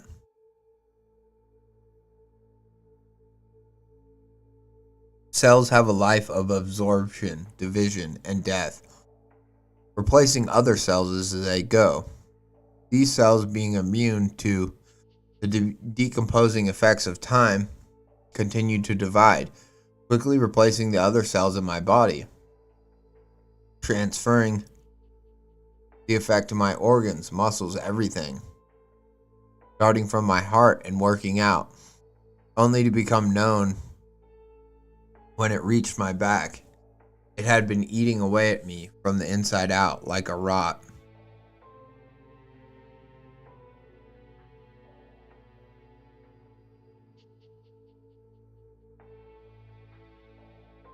I'm like, he might just be rotting and it might be gonna kill him.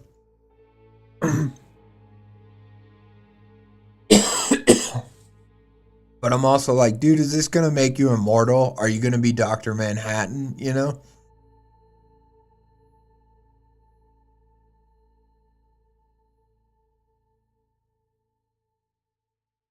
Dosing you again, I don't think it'll work. The amount we'd have to expose you to is likely to irradiate the good parts of your body. We can't stop it, Dr. Bronner said. And though I hated to admit it, I knew he was right. Then we wait, I said. Wait for it to take the rest of my body, scan me all at once, then pull me out of the room and begin treatment for radiation sickness. It's the only chance we have. Dr. Branner nodded, and as he did for most of my ideas, Dr. Bronner nodded as he did for most of my ideas and ran off to prepare a room.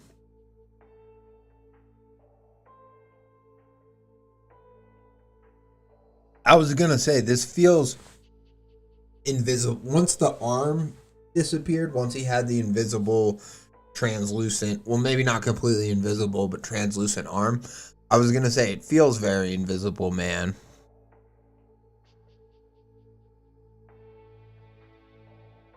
Yeah, that's true. The frog could still be in the cage. Well, it's probably not in the cage, right? Because it would have, if it could pass through the cage, it would have jumped out. So I think that, yeah, maybe the frog is still somewhere, right? It's just it's on that other plane that we can't see well, right?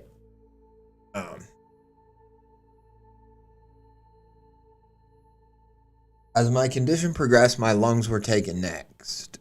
It was then that I learned Dr. Bronner's theory had merit. They began to burn, now on a different level of existence than the rest of my body. They weren't taking oxygen, not properly anyway. I got an awful headache, but I didn't die. The truth lay somewhere between our two theories. My body was in some sort of stasis, yes, but it also wasn't processing oxygen. My body may not have needed it anymore, but I had no way to tell it that. If I knew what was to come, I would have asked Dr. Bronner to shoot me in the fucking head right then. Held two fingers up to my head so he got the message. I couldn't speak anymore, and hand gestures were all we could use to talk. Thinking quickly, Dr. Bronner set a phone in the room to be grayed, like me. We recalled how items could sit on a table that was grayed with them, and we hoped it would be an object I could interact with. He was right, and I began typing messages to him. The tightness in my chest, the great desire my lungs had for air, couldn't be satiated, nor could my stomach, which was craving the terrible Mexican food in the cafeteria. I didn't need any of it. I'd live on without them, just the pain. But when the gray began creeping up my throat and into my bottom jaw, Dr. Bronner grayed another apple, already knowing it would work, and tried to feed me. Though it was grayed, like my bottom jaw, I couldn't bite into it. It had become a constant, an untouchable force that couldn't be tampered with, couldn't be destroyed. It could only taunt me, making my stomach hurt worse. From there, it took my ears. They worked, even when grayed, but not at their peak. Every sound became muffled, a haunting echo of what they used to be. Likewise, when my eyes grayed, my vision went to shit. Everything was blurry. My eyes were still able to pick up light rays here and there, but most passed right through the near useless orbs. I wasn't completely blind, but there was effectively no difference. Everything I could see was gray anyway. Color had left my world. Eventually, a week after finding the hole in my body, the only thing the gray hadn't taken... A week after finding the hole in my body, the only thing the gray hadn't taken was my legs. From that point on, I sat in the scanning room on a grayed table. The table allowed me a place to sit and rest without eyelids. It was hard to sleep, but every now and then my mind would go fuzzy, and I'd get a minute or two of sleep. From this table, I could also watch my legs fade into gray, becoming complete again. It was time. Dr. Bronner wished me well and closed the door. The machine hummed, and I thought it ironic that only now would I get to hear it make a sound. There was a flash, and then everything went wrong. The table I was on lost its gray properties. I, however, did not. With nothing keeping me up,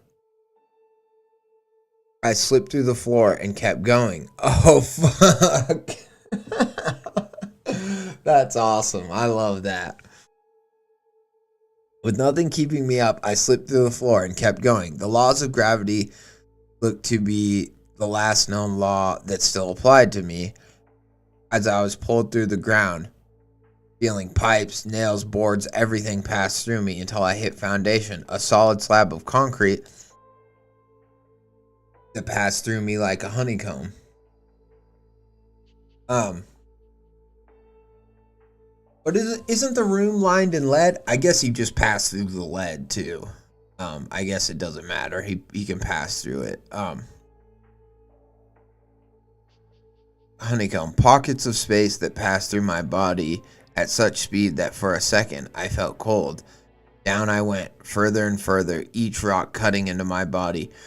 Every inch, every centimeter, every goddamn plank length, knives cut through me. With no wind resistance, my rate of acceleration was indefinite. I couldn't even tell how fast I was going. I couldn't care. Between the assault on my skin and the unyielding suffocation, I had enough to worry about. I didn't even notice how hot it was getting, not until it was far too late to mentally prepare myself. It was inevitable. The whole trip had taken 20 minutes, just 20 minutes to reach the core. A metaphor about gradually increasing the heat for a pot of boiling crabs comes to mind, doing it slowly, so incrementally that they don't notice, except when my body broke through the last remaining layer of rock. I noticed. It felt like jumping into a pool of cold water. A strange comparison, I know. But with the speeds I was moving at, I found myself submerged all at once. No chance to gradually ease into the blazing inferno. The all-encompassing heat hit me all at once. Pain that normally would have been experienced for a duration.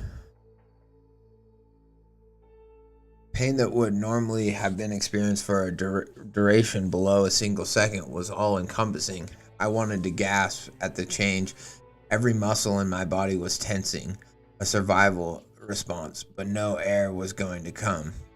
Then, just as fast as I entered the core, I was back out, momentum carrying me away from the fiery domain. Not far enough. I had seconds of relief before gravity pulled me back down into the core, cooking my intangible form with a heat so indescribable, so pure. Then back out. I was trapped in a real-life demonstration of Newton's cradle. That's awesome. I'm sad to announce that the hollow earth theory is not real. If it were, I wouldn't be indefinitely stuck, perpetually in a burning ball of molten liquid. An in and out has long since finished, and now I am stuck in place. My body didn't even have the decency to burn my nerves away. They remained woefully intact. There was no way for my body to be damaged, but I could feel every bit of heat searing my flesh, never to deliver the sweet release of death. As I type this, it occurs to me that not even time can touch me now. I've found hell, landed in it feet first, with the only possible release being far into the future, billions of years at the earliest, when the sun explodes, tearing the solar system apart. That wouldn't be death either, a new existence of floating in a freezing cold void. Maybe in another few billion years I'd encounter a black hole. I can only hope that eventually ends my miserable existence, though maybe I will already be mentally comatose, my brain dead from lack of stimulation. After I get this message out, I'll try to dismantle the phone and see if any part is sharp enough to cut into me. If I can even die at this point, either way, this will be my last transmission. My closing message before I throw this phone as hard as I can and hope it'll find a signal is this. Beware, I have no idea how this spreads, but if the magma around me happens to absorb this graying via osmosis or some other force I haven't considered, then it will spread. This magma will go through the crust around the world, coursing in magma tubes to the surface, and if it does, then you might all join me down here. We'll burn together. That's a fun ending. I really like the ending. I think the ending fully kind of makes the story, and the science fiction is fun. And it's not like, I don't think science fiction can ever be really too sciencey, but I like that it takes a pretty simple, like plain speaking approach, and it just culminates in this really awesome concept of not having, being not invisible, but being like antimatter, just passing through everything and just eventually falling into the core of the earth, and then just staying there because of the magma and the gravity, and just being sucked into it over and over again. That's really fun. I like that. I don't know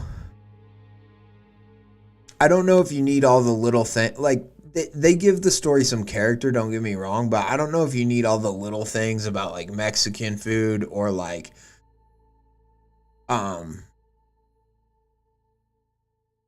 even explaining like the decimals at the beginning. Like, I don't know how necessary it is. I think you could realistically start the story with like, we discovered a new type of ray, we're testing it today, and just kind of go into the test, But that doesn't mean I don't like the beginning. That just means that, like, I think where the story really shines is in the concept, and at the end, in that climax, where, like, what would happen if you just got completely changed to where you were in the state of being gray, where you could, like, pass through anything, nothing can interact with you, like, you can feel stuff, but it can't actually interact with you. Like, you can pass through a glass of water and you can feel that it's wet, but you don't get, like, you can't get any water out, you can't drink anything, anything like that. So you're just in the state where you're in the world, but you can't fully interact with it. And the only thing you can kind of do is have some sensations and feelings. But then it gets to the point where, the ground slips out from under you and you just fall into the center of the earth. That's super fun. I just like that concept of a person falling into the center of the earth, whether they are changed by this dimensional ray gun or not. That concept is just sick, of like, what if you just fell into the earth? It's claustrophobic. It's, surrealist. It's pretty damn cool. I like that concept, and yeah, just the end was a lot of fun. And I like the idea of him being like, I'm gonna try to, like, slit my wrist with this phone that's also grayed, but then maybe that doesn't work, or maybe he's gonna try to do it, but then even after that, he's gonna just throw the phone and hope that it can transmit the message when it passes, like, back up to the surface. Yeah, it's a cool idea. And I think the way that he got to that really cool idea of just, like, falling through the earth was pretty simple and fun, and didn't have, like, a lot of fat on it, It was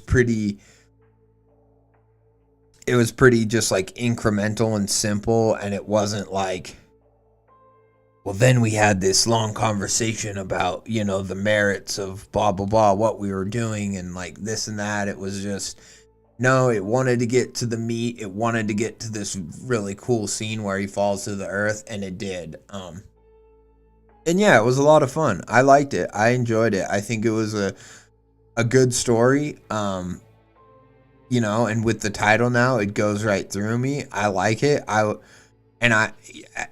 think maybe that is kind of why he included the Mexican food kind of parts, is because he was kind of making a joke internally within the story of it goes right through me, the Mexican food, but then also it obviously applies to the greater thing. So, and I kind of get that now. So, and that is fun, but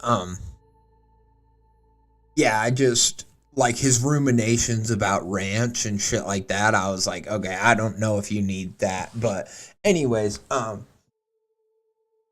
yeah, just the place that it gets to and that concept is just cool enough and just enough fun that it's like, who gives a shit? You know what I mean? It got to a cool place that was a really interesting, different, and also just terrifying concept. So yeah, I thoroughly enjoyed it. Thank you, Benjamin Co Books. I'd like to check out. I'm curious, do you stay more in the sci-fi realm, or do you like to do, other styles of stuff too? I am curious, but it's definitely a cool story. Let Sleeping Dogs Lie Part 9. Okay, so you've got, a lot of, if you got a 9-parter too, you've got a lot of other stuff. Cosmic horror, Lovecraftian. Oh, we got a teleportation one. Feed the Beast. Yeah, that's cool. So yeah, it looks like Benjamin Cobooks is doing a lot of writing. That's awesome. Shout out to him. It was a fun single part story. I enjoyed it. Thank you, Benjamin. We appreciate you. Shout out to you, Benjamin.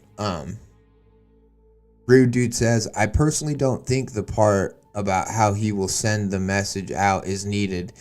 Yeah, it takes me out of the story a little to remember this is just a Reddit post and he's still trying to. Yeah, I agree. I don't think he needed that either at the end. I think, because this is my thinking, right? Is all this could have been typed out basically as he's falling through the earth. Like he says, it only took him like 20 minutes. But my thinking is like, or as he's just falling in and out of the magma, because the phone's not getting burnt either, right? And so, that's kind of my thinking, is that he can just type out this whole story at some point, or even while he's sick, when he's already been communicating with the guy. And so my thinking is, even though he's like buried underneath the earth or something, I don't know. My thinking is like the message somehow got to the guy because the phone is on this other plane. Like, who knows? Maybe he saw that his teacher fell through the earth like the frog would have probably done, right? The funny thing is there's probably the frog down there. He should look for the frog fucking floating around in there. But I like the idea of, so the assistant's like, holy fuck, he fell into the earth. What the fuck am I going to do? And so in order to communicate with him, he takes his phone or another phone, zaps it, right? And because both of those phones have the same wavelength or whatever, he's able to then receive a message from Dr. Raisin, or not, whatever his name is, Rosen or whatever. And so, yeah, it's something like that. So, and we don't even need to know that as the reader, but as a reader, my mind can come up with a scenario as to how this message could have gotten out. Because he already says at the beginning, I don't know if this message could get out, yada, yada. And so the whole idea of him just like typing all this out and then being like, I'm going to throw the phone as hard as I can and hope that it reaches somewhere where the message can get out. I'm like, it doesn't matter you don't need to type that because we already know that he's like, I just hope the message get out. Like, you can put something at the end like, I'm typing this knowing, no one will probably ever read it. But if you do, just know that, like, I'm stuck at the center of the earth and I hate my life, boom, done. Not that the end should be phrased exactly like that, because I don't think that, I don't think that's a very, poetic ending. But, like, he already gives us those caveats at the beginning. So just trying to be like, and I'm going to type this out and then I'm going to chuck it. I don't think you fully need that part either. But great story. And yeah, it's just little things like that in the story that, I'm like, it's already been said, or you don't need to, you don't need to say it again. He already offered those caveats and stuff at the beginning. So,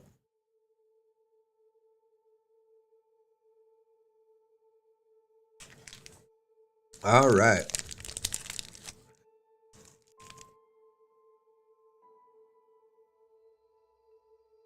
Sorry, I'm going to eat my granola bar real quick.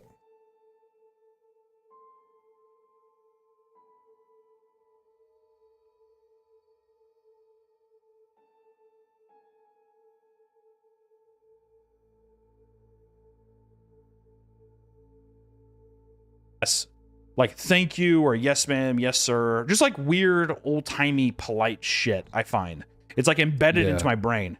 Yes man, thank you, appreciate you, that kind of thing, all that stuff. So this whole thing was just like, I'm not about to be a guy who's just like, dude, buddy, drop me the fuck off, like like, hey, I feel like I'm gonna die.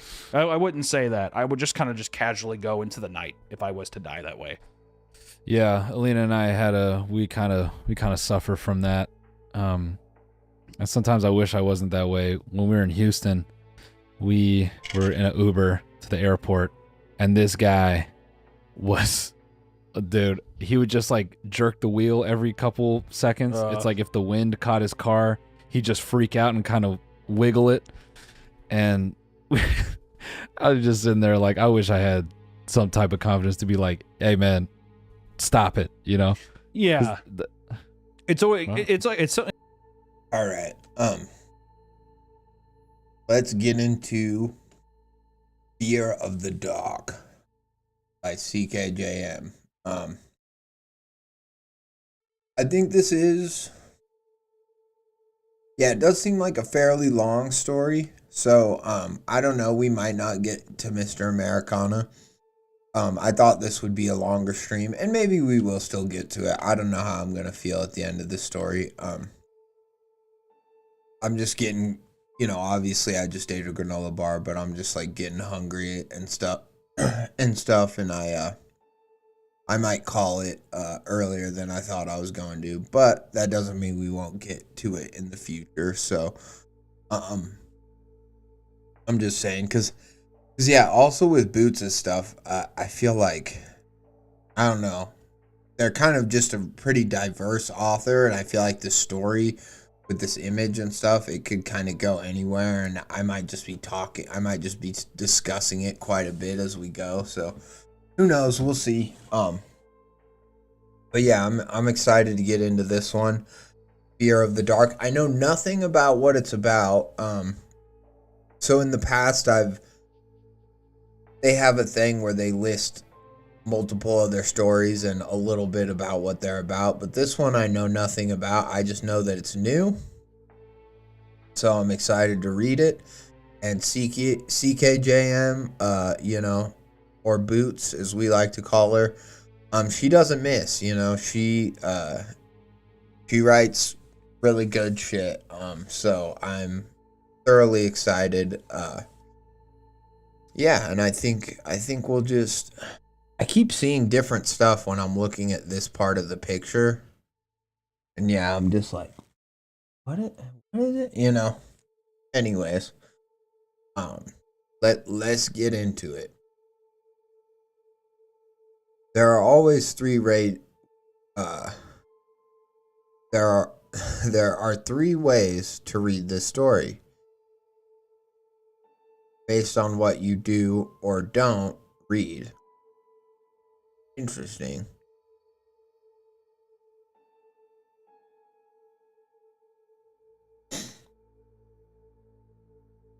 So this, again, like I said, they're a diverse author, and this already seems like a different way to start their story than what I'm used to. I'm already like, there's different ways to read this story? What? So is the idea that you could skip certain parts, or that you could like miss certain things when like even if you read every word of it, you could miss certain things? I don't know. Yeah, let's get it, as Rude Dude says. But I don't know. I'm curious to see what do you suspect this means, Rude Dude? This little preface here. Anyways, I'll get into the story, but I'm curious to hear what somebody else thinks of this. And then along with this image, it's like maybe we have a guy who's also something else, who maybe he's transforming into, and because he transforms, there's multiple like perspectives or something. I don't know. We'll see. John woke with a start moments earlier. He wasn't sure exactly when the dark became such a fear. He'd seen plenty of inky nights in the worst circumstances, but at some point when he moved back home to his parents' basement, that suffocating blanket had evolved to strike a primal nerve. Now he stood at the doorway to his room, looking out to the basement area with his hands above the light switch, nostrils flared, eyes straining to gain any understanding in the blackness.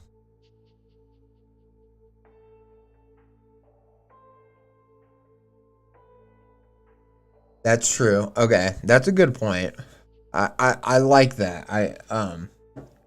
I feel like you could totally be right. We'll see. I'm not sure when I scrolled through. Oh, nope. I think you're right. You're probably right. Yeah, because we have some italicized here, and then interesting. Okay. Yeah, I think you. I think you might be. I think the formatting's a great call. There are three ways to read the story based on what you do or don't read. Okay. Interesting. So yeah, the format, and I'm guessing these little, I forget what this little thing called, this squiggly line thing is called, but I'm guessing like these will mean something too in the story. Like maybe that's going to signal a perspective shift, or something else, some other sort of thing. And you're right to call out the formatting. Great call. Again, I'm gonna try not to draw everything to House of Leaves, but again, it's a very much a Wendigoon, or not a Wendigoon. It's very much a House of Leaves esque thing to have for the formatting, because it'll do that, right? House of Leaves will have. I haven't gotten to the parts that are like from Navidson's point of view fully yet, but it's parts where it's like just describing the Navidson record, or like what you see on the Navidson tapes. And then there's parts where it's the guy discussing like what he thinks about him. And then there's a part where it's other people discussing their opinions on and all these uses kind of different formats from what I've seen of the book and from what I've listened to so far. So it's cool. I like that. I like that perspective shift. And are we thinking already? I'm thinking this guy is a war veteran. That's what I'm going with from my initial. Now he stood in the doorway to his room, looking out to the basement area with his hands above the light switch, nostrils flared, eyes straining to gain any understanding in the blackness. He flipped the switch off. He tested his courage in the dark, but anxiety crept in like infection in a festering wound. He flipped it back on. John had been back long enough to readjust to home, at least physically. But the smothering void of the basement gnawed at him abruptly one night. He remembered it as a kid, but he never had such an overwhelming dread quite like what he felt a moment earlier when he flicked the switch to the down position. When he flicked the switch to the down position, and it was only getting worse each time he tried. The darkness was relentless.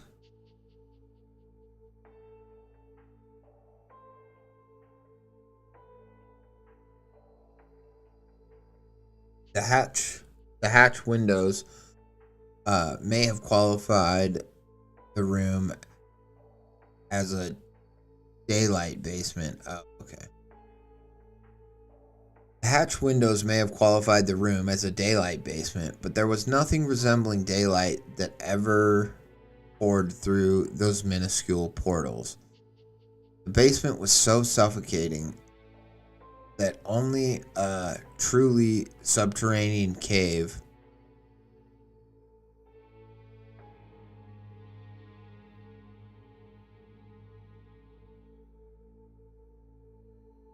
The basement was so suffocating that only a truly subterranean cave, one far from any source of light, could be any darker. And with nothing to cast any shape to the four walls of that human space, it was easy to feel lost in something so otherwise familiar. He'd bump into the couch on the far end without realizing he had strayed so far. Bewildered, but again, it had never been anything beyond a stupid childhood fear on spooky, lonely nights, similar to the kind of adolescent nonsense where you tuck your feet in extra tight and jump onto bed with a running start. The relentlessness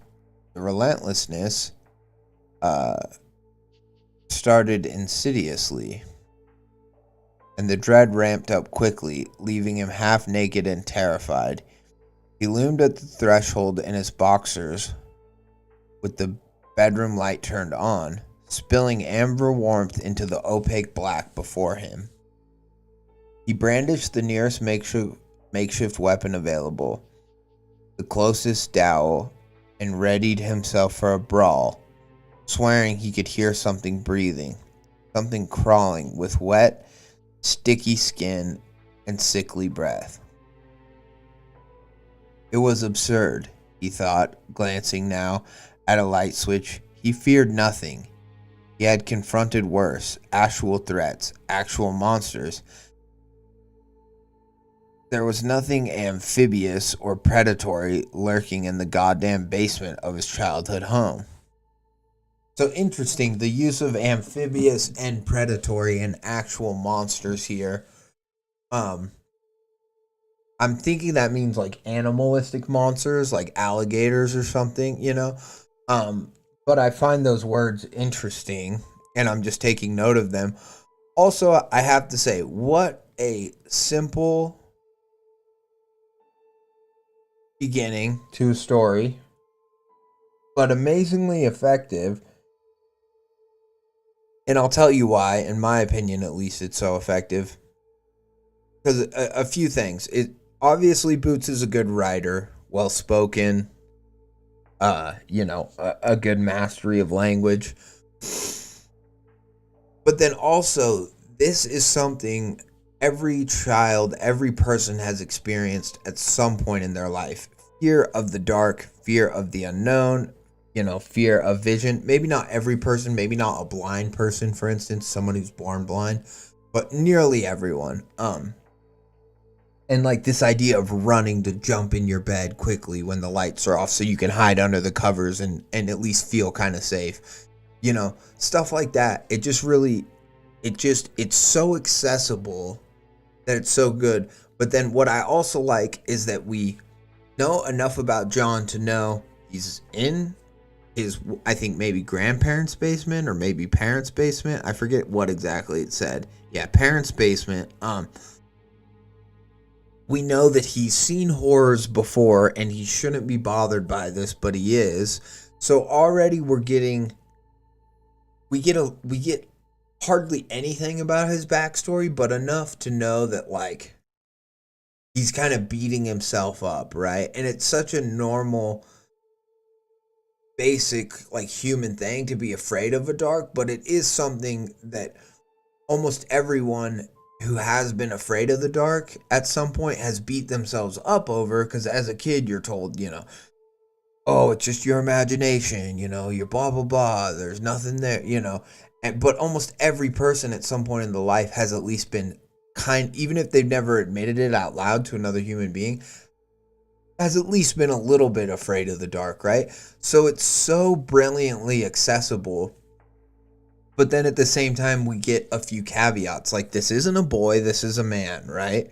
Usually that's something that you just kind of grow out of. And although no one ever fully grows out of it, in that, like, on a dark night or maybe in a room you're unfamiliar with or something, that fear can kind of creep back in. But the fact that it's happening to him in his parents' basement somewhere, you know, it's so, like, understandable and human, and we relate to John while also like understanding why he's being so hard on himself too and stuff, or like if not so hard on himself, why he's like at least like annoyed with himself, you know, because he's not being like, I'm a fucking pussy, I just, you know, he's not being so horrible to himself yet. But there is this sense of like, we can understand why a grown man who's all of a sudden afraid of the dark, like why it would make sense for that guy to be annoyed with himself, you know? And so already I'm relating to this character and to this situation so much because it's so accessible that it just really, like, I'm imagining a grandparent's basement. I'm imagining like it said, it's a daylight basement. I'm kind of imagining some big windows where it's like, you know, it's one of these basements where, yeah, it has a light, but it's like, you know, you rely on a lot of outside light to kind of light up the dark corners of it, you know? And so it's already doing a great job of like painting a picture in my head. And yeah, I'm just, again, Boots does a great job of taking like simple concepts or things that like maybe don't seem like, oh, that's a great place to start a horror story, but then when they do it with the way they write and everything else, when you read it, you're like, oh, that's a great place to start a horror story. I love that, you know? Yeah, and it's just so effective, and I think I think other writers could, you know, look at this and take a hint that it's like, you don't need to start out with some weird, you know, 7 different characters in a weird, you know, in an abandoned blah blah blah. Don't get me wrong, that stuff's great too, but it's like, you know, like we just immediately start in a dark room and that's where we begin, and we begin with that very human feeling, right? And it's not like, you know, it's not like it took a lot of time to describe like the sunset, you know, and John was getting scared as the sun was setting and night slowly crept on. It's like he's in a dark room, he's having the feeling that we've all felt, and we're just right there with him. And that's what I love. That's another thing I like that Boots is able to just do very well, is they're very good at just like getting you right to the point where the character currently is in the story. not where they've been or not where they're about to be, but like right where they are at the moment that the story begins, you know, and I like that. It helps me build a relationship with the character very quickly. And yeah, I just, again, like, I'm taking notes as a writer, and I think other writers should too, with the story, with just already with the story like this, you know.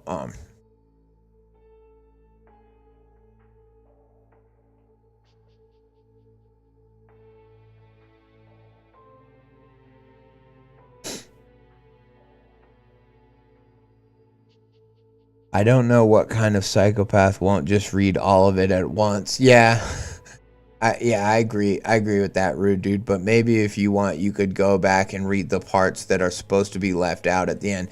Yeah, if I get that indication of like, if I know for sure which parts are supposed to be left out, I will kind of at least, if maybe not read it all again, I'll maybe kind of try to piece it together in my head and like summarize it as to what the other parts of the story could be, like the other part, you know, what the other parts of the story might be telling without part A, you know what I mean?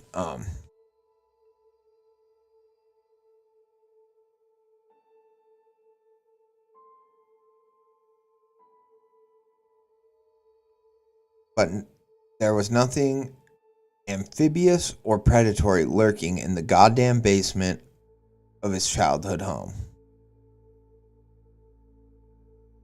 Remembering his foolish panic, he switched the light off, purely out of spite, and marched himself to bed despite his unease. It wasn't an hour later that another nightmare terrorized him, and he ran to light the space, once again pulling his few shirts off their hangers in a frenzy to release the dowel in case he needed to protect himself. He secured every light source to drive out every shadow. With no threat found, he winced again. How absurd he must look. He winced again about how absurd he must look, about what he'd tell his therapist, or how he'd choke, or how he'd choke the unrest deeper in his mind. Would he be told to jot another journal entry or share some tired thought exercise? It all felt pointless, directionless even. He had manipulated details before to get the doctor off his case. He'd do it again. He'd do it again, but thought.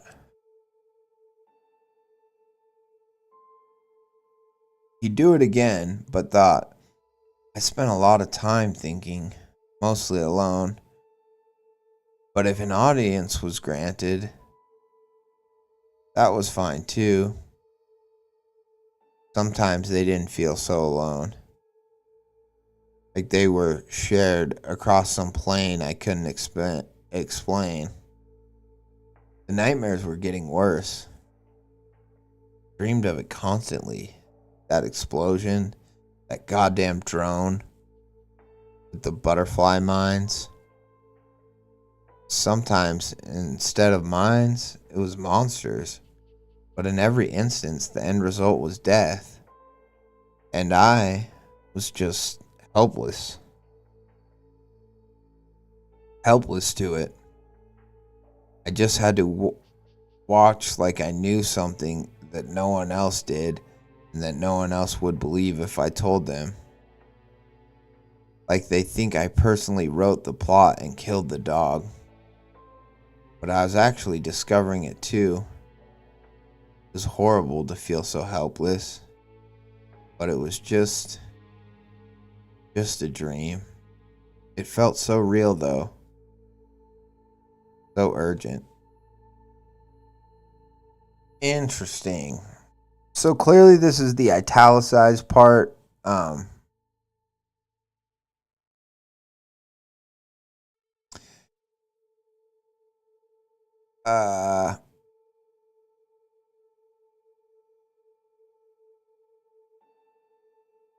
I'm curious about what this line means. If an audience was granted, is it talking about us as the audience? Like, I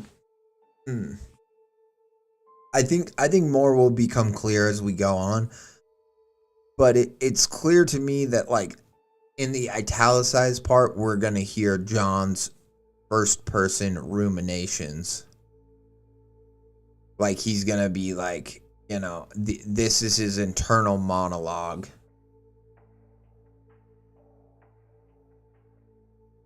John's return months earlier wasn't graceful, but it wasn't horrible either.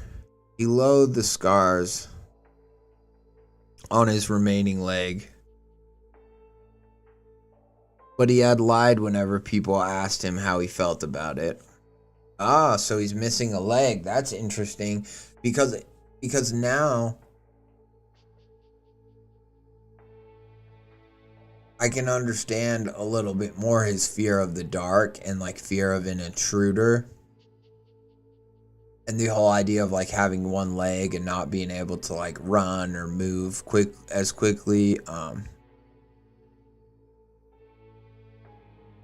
Yeah, so I think it's kind of like his internal monologue, or the journal entries that his therapist told him to write. So that's interesting. I like that. But he lied whenever people asked him about how he felt about it. His therapist would tell him that was survivor's guilt, but he'd argue that he wasn't ashamed to be alive. In his defense, he had spent a large portion of his physical recovery overseas, postponing the confrontation he endured now, and cementing the inexplicable immunity that had previously kept his spirits high. He was still with his brothers there, even if they were all dead. He was still fighting for a cause, even if he was disillusioned by its original purpose now. At home, his days felt repetitive and monotonous. His peers would remind him that it was normal to feel so out of place, that civilian life was anything but similar to what he had left behind. It was that it was a hard readjustment. The exclusion from what he knew was almost worse than the truth itself. Forced to face himself and to question himself.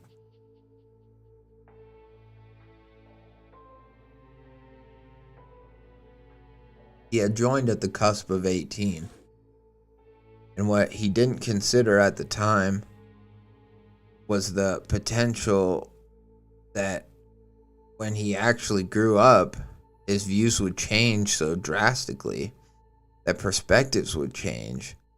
And now, in his late 20s, he was dragged away from his habits and stuck instead with thoughts. It's not survivor's guilt, he stated coldly. Then what is it? The therapist questioned, calm rhetoric lacing their syllables. I don't feel bad for Chance, he sneered and then paused a long breath. It just doesn't feel right, he spoke now in frustration, and tuned out as the therapist explained in simple terms how derealization was a common experience in the wake of trauma. John woke to the sound of his own frantic grunts and his heart pounding in his chest. Another nightmare. He found himself standing at some place in the basement rather than safely tucked in his bed. Delirium overwhelmed him as he grappled simultaneously with the threats he faced behind his eyelids and the disorientation that he woke to find in the open expanse of the basement. He paused to listen, to ground himself, but he could only hear his heartbeat thud within the vessels of his skull. Yet behind the swishing rhythm in his head, there was a quiet secondary sound beneath it, whimpering. Oh shit. His right arm hung stiffly at his side, but his tension showed in his white knuckle. But his tension showed in his white knuckle grip on the dowel that he clutched. He lifted it like a saber in the dark, prodding for any object to place himself.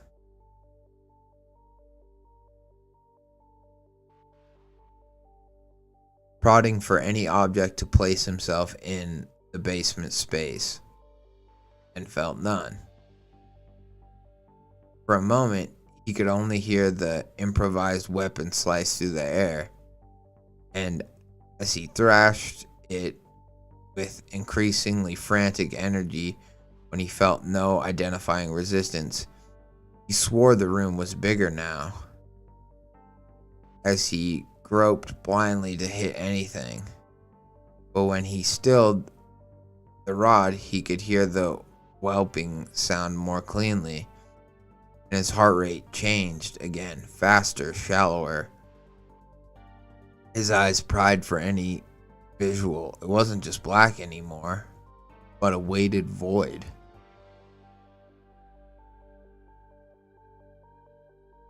Yeah, Rude Dude says, I'm definitely getting the sense that he's some kind of war vet. I'm not sure if that has been stated plainly yet, or just implied. Not 100% plainly, but it has now. Like, I don't know. In my opinion, with the thing about his brothers and all being dead, and people talking about readjustment and all that stuff, I mean, he's definitely a veteran in my opinion. Now, could he be, like, like maybe not a warrior, or not, I don't know. There could be more to the story, but I think it's safe for us to assume at this point that he is like a war veteran who's seen combat. But then also there was the stuff about the drones and dropping monsters that I'm kind of like, and now with the monster and the gun and again, the imagery of it looked like soldier, Call of Duty cover almost imagery. And the whole idea of like these monster weapon type things like that, that makes sense with the cover art and stuff. And so, yeah, I definitely, assume that he is at this point. And then also, I'm also wondering if right now at this point he's talking about a weighted void, and maybe he is in a void, maybe he's still in a nightmare, we don't know. But I'm also wondering, did he move out of the room? Is he in a different room of the house now, his parents' house, and maybe the whimpering he's heard, he's hurt someone in his sleep. Like, that can happen. That's part of what flashbacks are and PTSD are, is that people, they think they're still in war, right? So maybe he accidentally attacked a family member or something, and that's who he's hearing like whimpering. He thinks it's coming from inside him, but maybe it's, that's kind of what I'm thinking. And the house is just so dark, which honestly, like, leave a fucking nightlight on at this point, or leave some lights on, but who knows, he might, PTSD and flashbacks are weird. I mean, people literally are like, you'll hallucinate, so he could be completely not able to see, even though he's in a room with the lights on, we just don't know. But it's very cool. Again, it's very, very interesting. I'm certainly bought in. And I'm wondering also, like, there could be a supernatural element in the trauma he experienced in war, right? Like, that's totally a possibility. It sounds like it might be the case. But then I'm also wondering, is there a supernatural element now that alongside his PSD is still kind of prodding at him or attacking him? We don't know, right? And that's what's kind of fun about maybe trying to figure out what's going on with him now, as opposed to what happened to him, right?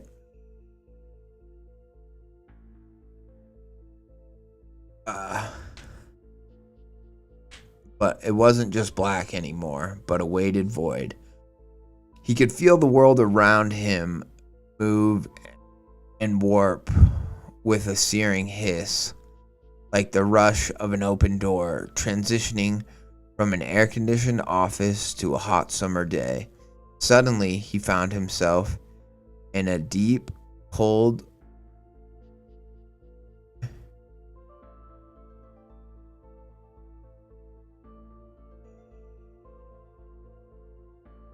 like a rush of an open door, transitioning from an air-conditioned office to a hot summer day. Suddenly, he found himself in a deep, cold blue of the equally expansive desert night. What was previously coarse, threaded carpet between his toes was now the crunch of gravel sand beneath his boots. His white cotton t-shirt had turned to worn, digital camouflage, and the closet rod he brandished moments earlier was now butted against his shoulder with his trigger finger readied. This was familiar. This he knew. He stepped forward into the dream as if it were real, with more confidence than he had prior in his home, prying the moonless night for the source of the whimpering and for ritual. That's a great line. I'm going to read again. He stepped forward into the dream as if it were real, with more confidence than he had prior in his home, prying the moonless night for the source of the whimpering and for ritual. That bangs, that goes hard.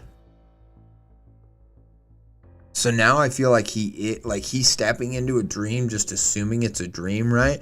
But I do think he's like awake and moving, or maybe not awake, but I think he's essentially like sleepwalking around the house, right?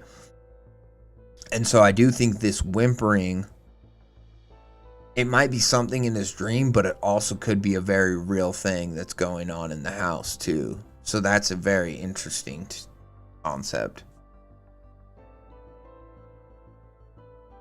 Kind of like in our last story, how they shock the stuff and he's existing or on two planes with the dimensional stuff. It feels like John is also existing on two planes of both past and flashback and war and all that stuff, and like dreams and nightmares, but also like sleepwalking, and he's in the present and he's at home, And that's kind of what PTS do, right? It's a body's like unwillingness to let go of like trauma responses and an unwillingness to accept that, or your body's like in your brain's unwillingness to accept that like you're safe and there is no threat, right? Like I've heard of troops whose like job it was like whenever they were in Humvees was to like search for like IEDs with like the mirror or something. Like I don't know quite how they do it, but a lot of troops when they come home, they will still check their mirrors in such a way to where I don't know if they're looking on the side of the road or what they're doing, but even though they're back home driving in America in their own cars, they're still checking their mirrors in ways that they used to do as a soldier, in a battle Humvee or whatever. Like, and it's just one of those things where it's like once your body gets trained to do it, it's as natural as training your body to look into your rear view mirror and do a head check when you're going into the other lane. Like if all of a sudden people said, okay, you don't have to do head checks anymore, you'll never hit another car. It will not physically happen. You know, it's impossible. If all of a sudden that became the reality tomorrow, it's like, I think everyone would still be checking their mirrors and like looking over their, turning their head to look over, regardless of, whether there's actual danger. It's that like, and that's not so much a trauma response as that is just like good driving, whatever etiquette. But it's that muscle memory that you can't really unlearn, or you can't unlearn easily, right?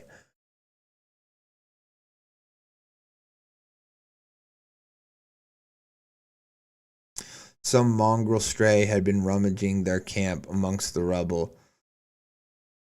By itself, it was just a nuisance, but it was making a habit of finding and following them. It could alert worse things to their location. He had been tasked to shoot the dog that night. No, that fucking sucks. But as a like that's the thing is like as a soldier, I could understand the um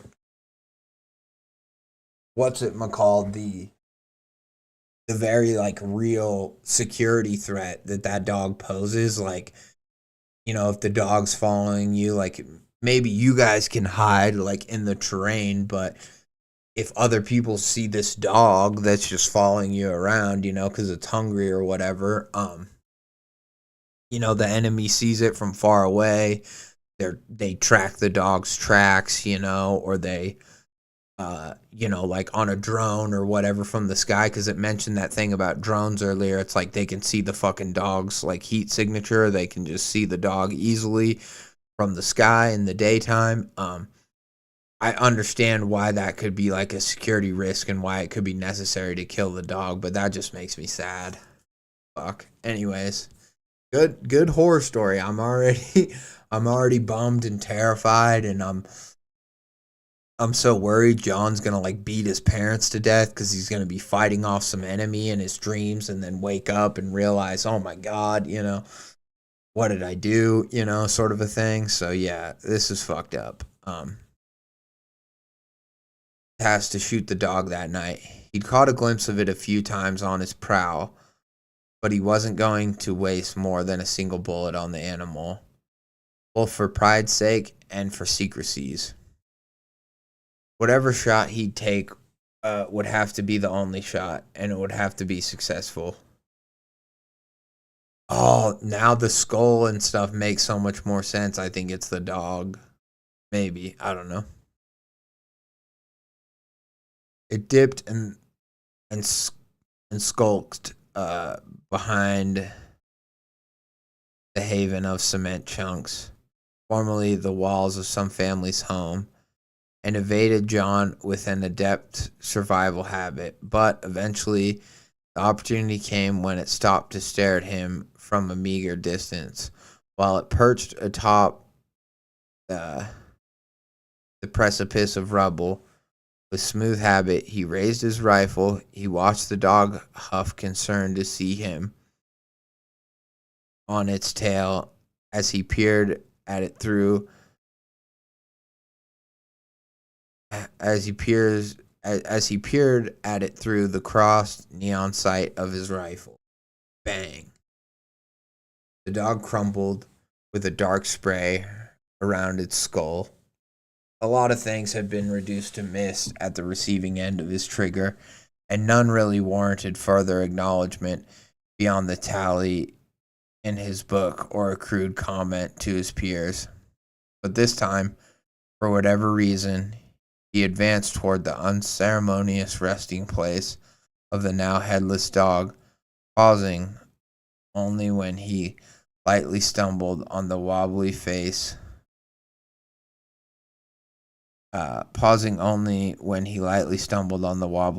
of man-made stone as he progressed. The dog rested lifelessly in a heap, slumped in the uneven ends of debris, with one paw stretched out and reaching blindly towards him like a mockery of Michelangelo's Adam. He stared at it, emotionless, fixated on the slowing drip and darkness of its blood and the nocturnal hue. And then he heard it, the whimpering. "Hey, buddy," she interjected. John snapped to reality, releasing his grip on his coffee. "Are you okay?" she asked, fear and concern equally lacing her voice. "Whoa, what? You okay, buddy?" Yeah, he spoke. Yeah, he spoke sheepishly at first. "Yeah, I had a horrible nightmare last night." He was quiet while she studied him. He reciprocated silence while he tried to figure out where time had gone. He was just in his basement. He was just in the desert.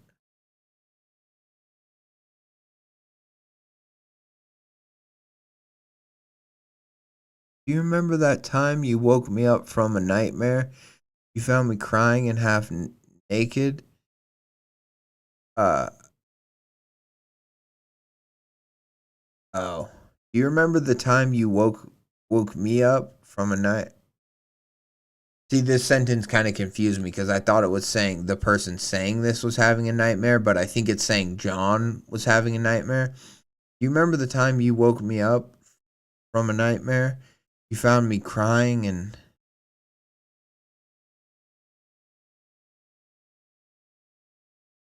I don't know who's having the nightmare in this exchange. I guess maybe the speaker is, but we don't know who the speaker is necessarily, but you remember the time you woke me up from a nightmare? Found me yeah, I guess it would have a comma here. You found me crying and half naked. If it was John, it would have commas. Okay. It just sounds so much like something I already pictured John doing that I think it was kind of tricking me. "You found me crying and half naked, naked, convinced there were people in danger?" He nodded, distancing himself further from his distress. "You just calmly convinced me to go back to sleep, that there was no danger, that it was all over," she added. She laughed to lighten the mood, but her eyes were full of worry despite her nervous smile. "You're all right, John. It's over," she assured slowly. When they parted ways, John requested an emergency appointment with his therapist, and much to his conflicted emotion, found availability the next day. He didn't like his shrink, but he knew there was nothing sane about losing an entire night and suddenly reappearing in a coffee shop after reliving war atrocities. He'd heard of soldiers snapping and hurting someone back home. He didn't want to become that statistic, too.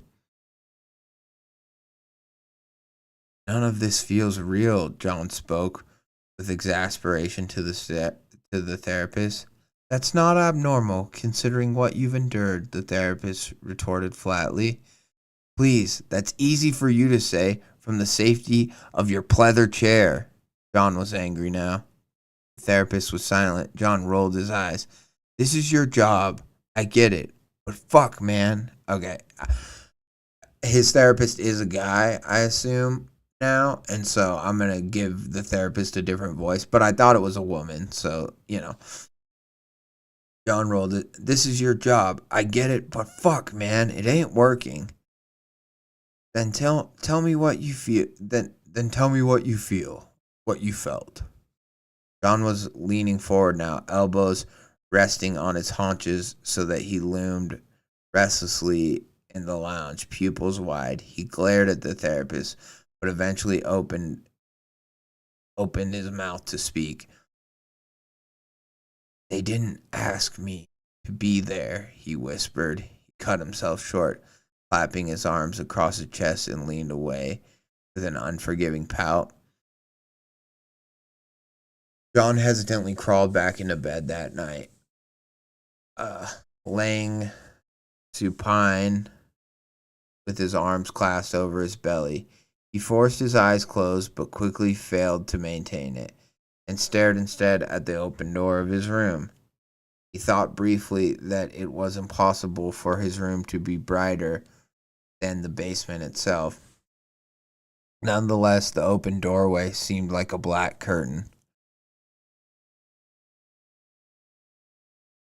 And looking at that portal was like looking down the gullet of a hungry, primitive beast. If he walked through, would he slide down its entrails to some acidic, dark hell? He closed his eyes again with a grimace, mind tangled in visceral thoughts, and eventually sleep overtook him. John. Oh, okay. John. John. The hushed voice jarred him. It was Reed.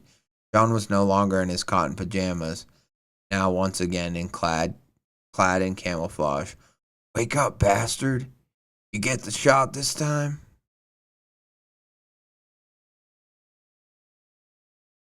We got one of them crawling around the draw.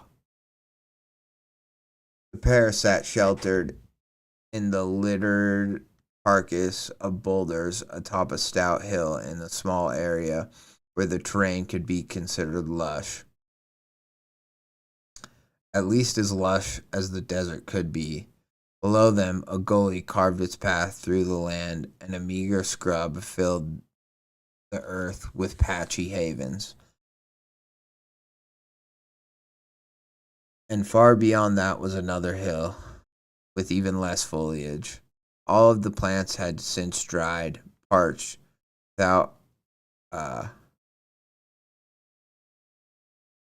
with already scarce rain. God, I must be a lot more tired than I realize, because I straight up saw scarce, and I was gonna read it as like saccharine. Like, I feel like my fucking dyslexia is kicking in, and it's making it a little bit harder to read. I am going to try to finish this story, but yeah, I think I'm going to be done after this one, just because yeah, clearly, you know, it's 5 now. I need to go to bed soon anyways. But yeah, it's just been a longer day than I guess I realized, but I had to watch Wendigoon's video, okay? So that's why I had to stream late, all right? Back. Sorry, parched without already scarce rain. They think they're slick out there, Reed snickered quietly. They think they're slick out there. Tapping the green eyes of his night vision goggles. You think by now they'd realize we can see them, dumb fucks. John habitually grabbed his rifle, still groggy, to really hear what Reed had to say. Just power on, little soldier. Fuck you, rude dude. It's not funny, okay? No, I'm kidding.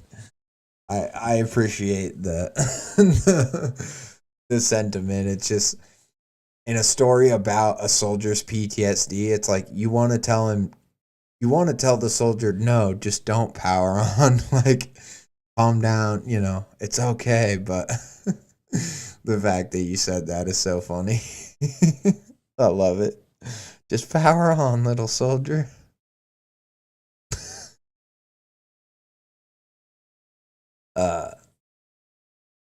We can always see him, dumb fucks. John habitually grabbed his rifle, still groggy.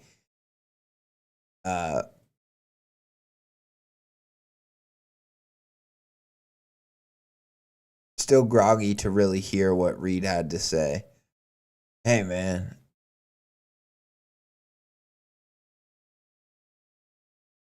Hey, man, just remember, I got the record for the furthest shot so far, Reed jabbed. This one's farther than mine. Don't be too embarrassed when you miss it. I'll have a second shot ready to pick up after you. John didn't respond. He focused instead on the white silhouette of a man in the field of neon green. The man was on his belly like a dog, unaware he was being watched by the keen eyes of a trained sniper. John readjusted his rifle, shifted himself to line the shot, calculating the physics. A shot that far in the dark was always a feat, but as he took aim, he didn't hesitate and pulled the trigger. The bullet growled, and the sound ricocheted across the arid stone before any result was seen. But as the sinister thunderclap reverberated farther, finally the man in the dark exploded into a lifeless white splatter in the goggles field of view. It was only a fleeting moment. Reed hollered, "Holy shit, John! That one has to be a record." John was still looking at the glowing remnants of the man through the scope when he blinked and saw only blackness instead. Beneath him, the carpet had returned. He was splayed across the floor, aiming the dowel into the dark basement from the security of his bedroom, and Reed's callous laughter had faded to the hitching drone of a muffled exterior AC unit.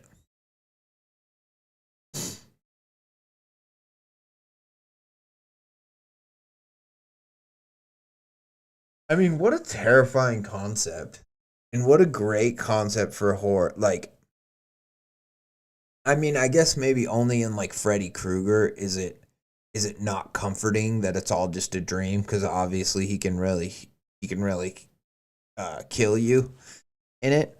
But the whole idea of it all just being a dream, and that like maybe not comfort that people have, because it's not comforting necessarily when you wake up from a nightmare. Of course, it's better than it being real, but like still, when you wake up from a nightmare, you're still like, oh fuck, what a horrible nightmare.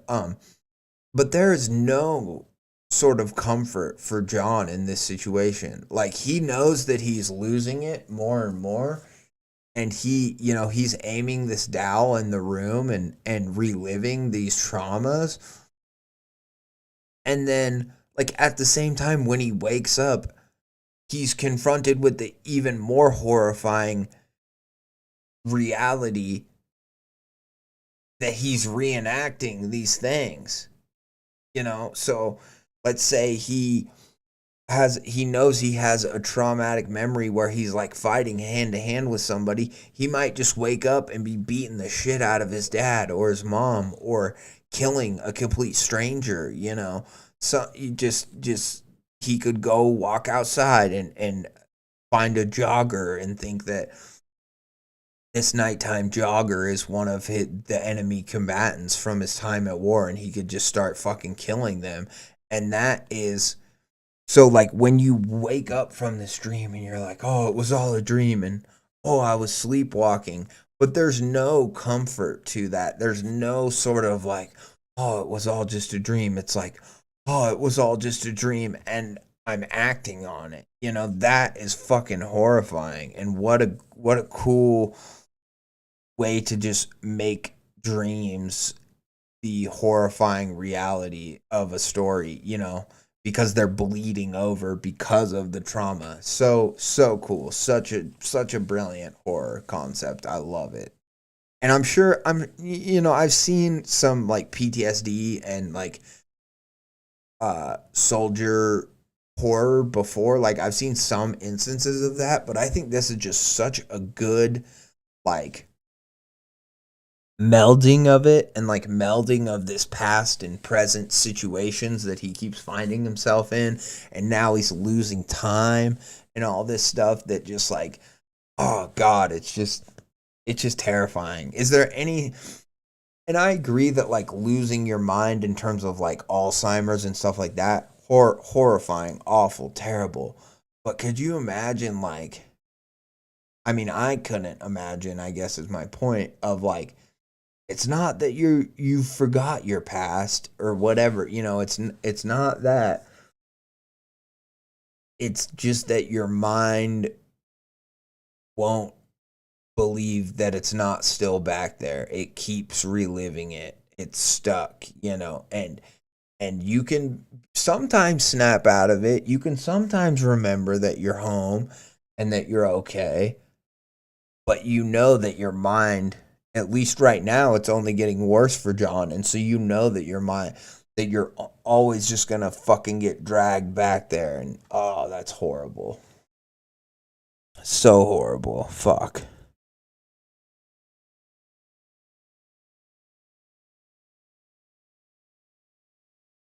The unit always made a predictable sound, one that readily fell.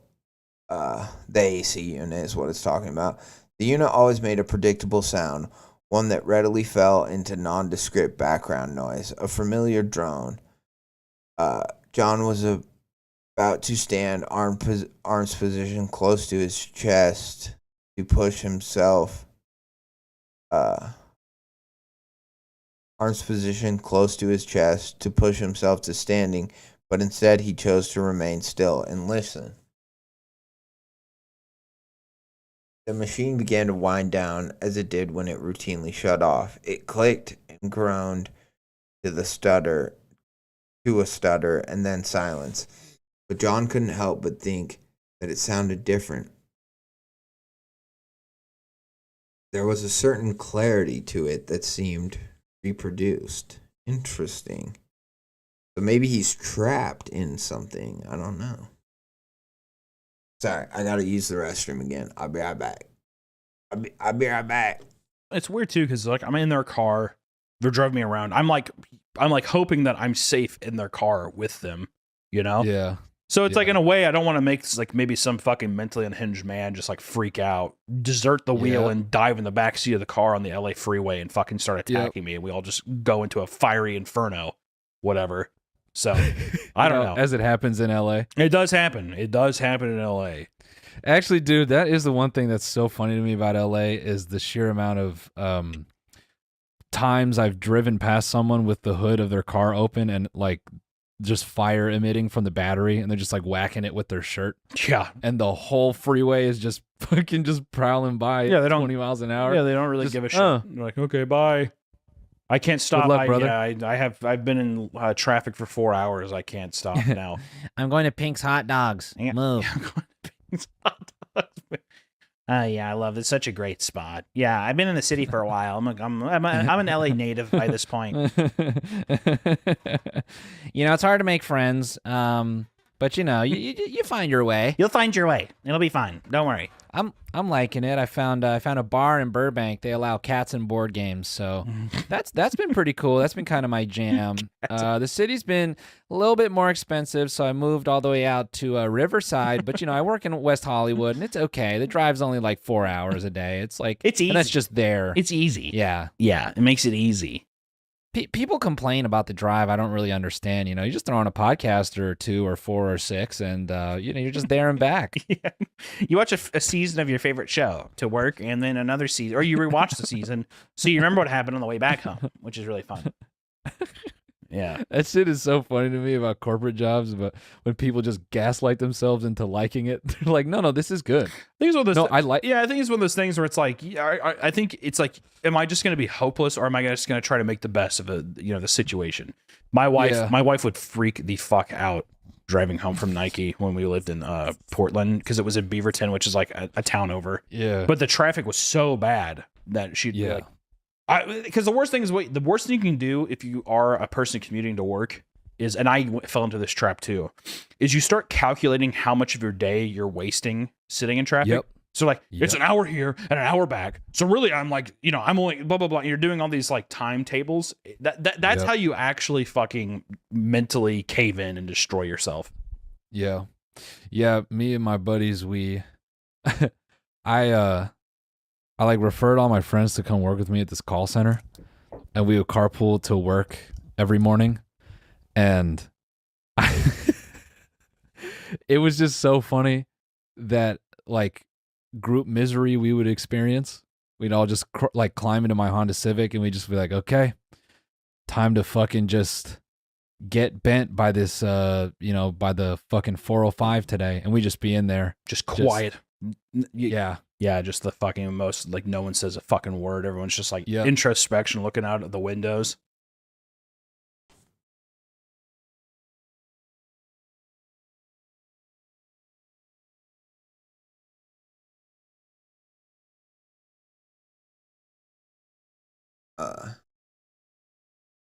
There was a certain clarity to it that seemed reproduced. The machine was mostly silent now, but the final noises it made were less mechanical and now almost organic. His concern would have to wait, however, because the noise cut short and abruptly switched to a deep, resonating, living growl, air pushed angrily through large, heavy jowls as if something was aware that its ruse was up. John shoved himself upright and stumbled to coordinate his prosthetic leg into place. The growl whistled through wide airways and rushed toward him with malice. John was on his feet, desperate flash, and he slammed the bedroom door, locking it, as if the flimsy paneling could serve any genuine defense. The imposter shoved itself against the barrier and huffed, forced itself onto the door, and the thin, hollow pour cracked slightly. Flexing with weight, its frame and brass handle offered as much meager resistance as they possibly could. You could hear it drag itself across the vinyl material on the other side. The handle shimmied lightly. John prepared himself for it to ram the door. He turned to grab an empty beer glass from his nightstand, realizing that the improvised dowel weapon he previously used had slid outside the room in the scuffle. And when he turned back, he saw the light poured through the large gap at the bottom of the door. John froze, eyeing the light, waiting for any shadow to disrupt the sliver of warm glow of the floor. His heart hammered in his chest. When a black bar finally disrupted the light, several bony, dark fingers reached under the door into his room, groping blindly at the carpet and wrapping up the face of the door. John gawked for only a moment before he smashed the butt of the bottle against the nightstand to create a wicked shard and slice it into the desiccated, probing joints that threatened him. Against his better judgment, John grabbed a nearby standing lamp and ripped the door open to confront his attacker. He only caught a glimpse of its long, haggard face. It snapped its teeth together like a spring-loaded trap and sneered with a hiss. John swung the lamp at the monster and stepped back into the cover of darkness. A torrent of relentless sand pelted his bare flesh, exposing meat and tearing paint from walls of his home. He squinted his eyes and shielded his face against the assault, but stumbled backwards. Expecting padded, level carpet, John was surprised to find himself falling downhill on a hard surface instead. He rolled across the grainy edges of cement. Rebar probed towards him, nearly impaling his chest on one somersault. Sand and dust clung to him and staunched every bleeding wound. But finally he abruptly rested in a rag in a ragdolled pile. Okay. He rested and abruptly rested in a ragdolled pile, nestled in the corner of debris in the familiar ruins of the desolate village. He groaned, rolling to his back. His movement shifted the slab nearest to him, which in turn dislodged the decapitated dog above him. Okay. He groaned, rolling to his back. His movement shifted the slab nearest to him, which in turn dislodged the decapitated dog above him. Gravity did the rest, and its flaccid body fell on top of him, spilling tendrils of partially congealed blood across his face and chest in the process. Cursing, he grabbed its skinny belly, placing his fingers into the mangy fur and groping the bulbous pillow of swollen teats. He hauled the dead mutt over him and moaned. On his knees now, he scanned briefly for his previous threat, but ultimately stared into the dark cavern of debris before him instead. He could hear the fragile whimpers again, deep in the solemn burrow. I fucking love how this just, boom, transports you back and forth, you know? It's so good. He could hear the fragile whimpers again, deep in that solemn burrow. His world once again shifted. An explosive flash first, ending with an endless whining buzz. There was nothing for a long while, but eventually fragments of the story spun together. Life had moved on without him. The ringing faded to rhythmic beeping, an empty, synthetic, repetitive chord. He was on his back again, this time lightly gagging on a scratchy PVC tube resting in his throat. The nagging smells of petroleum jelly and blood serum penetrated his sinuses. The soft embrace of spun gauze clung to his leg above where crusty, dried fluids rubbed in blunt contrast. The memory felt superimposed. A scripted solution to his confusion. He supposed that when near death, that time spent lost in the void between realms, fighting to live or to die, was the most disorienting space one could experience.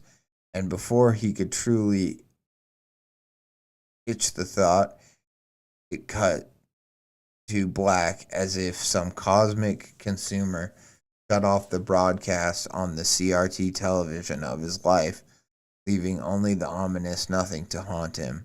But in the silence of that eternity, the whimpering continued. John gasped, screamed, even causing the small bistro to ogle him uncomfortably and shift uneasily. All he could say was, "I'm scared," he whispered.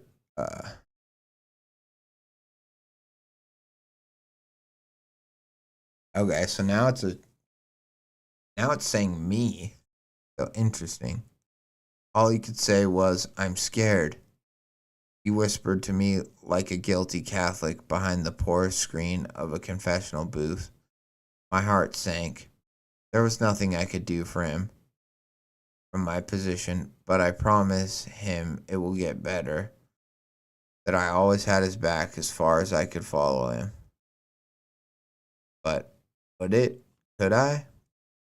In my heart, I guess I always knew what was coming, but at least I would walk beside him as far as I could follow. That much I could promise. That much I could keep. I just hadn't considered what happened when I reached that point, the end, where I could no longer follow. I saw some solace on his face to hear my promise, but he still seemed so restless, like he knew something now that I didn't. Love you, buddy. He spoke, wincing on his passing pain. Love you too, weirdo, I promised him and joked. They parted ways again, and she'd check on him, brief, unassuming text later that night.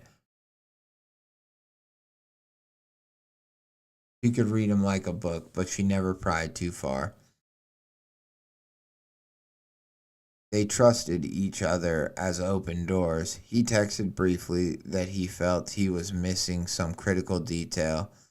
He wondered if she felt the same, but ultimately he deleted it, too lost to word it right. Similarly, John's parents were inattentive, not by any means.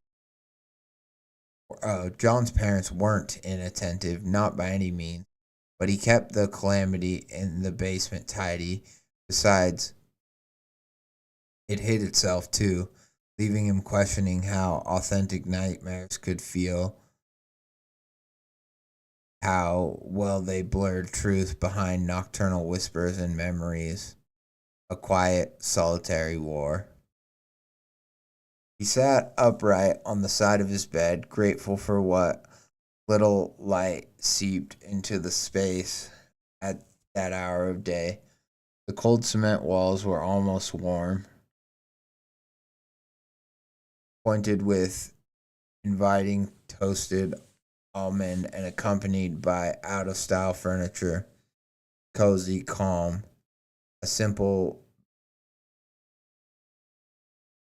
burrow, not a borrow, but a welcoming party dwindled. But the welcoming party dwindled quickly as the sun shifted its angles across the heavens, plunging the basement into a rapidly deteriorating twilight.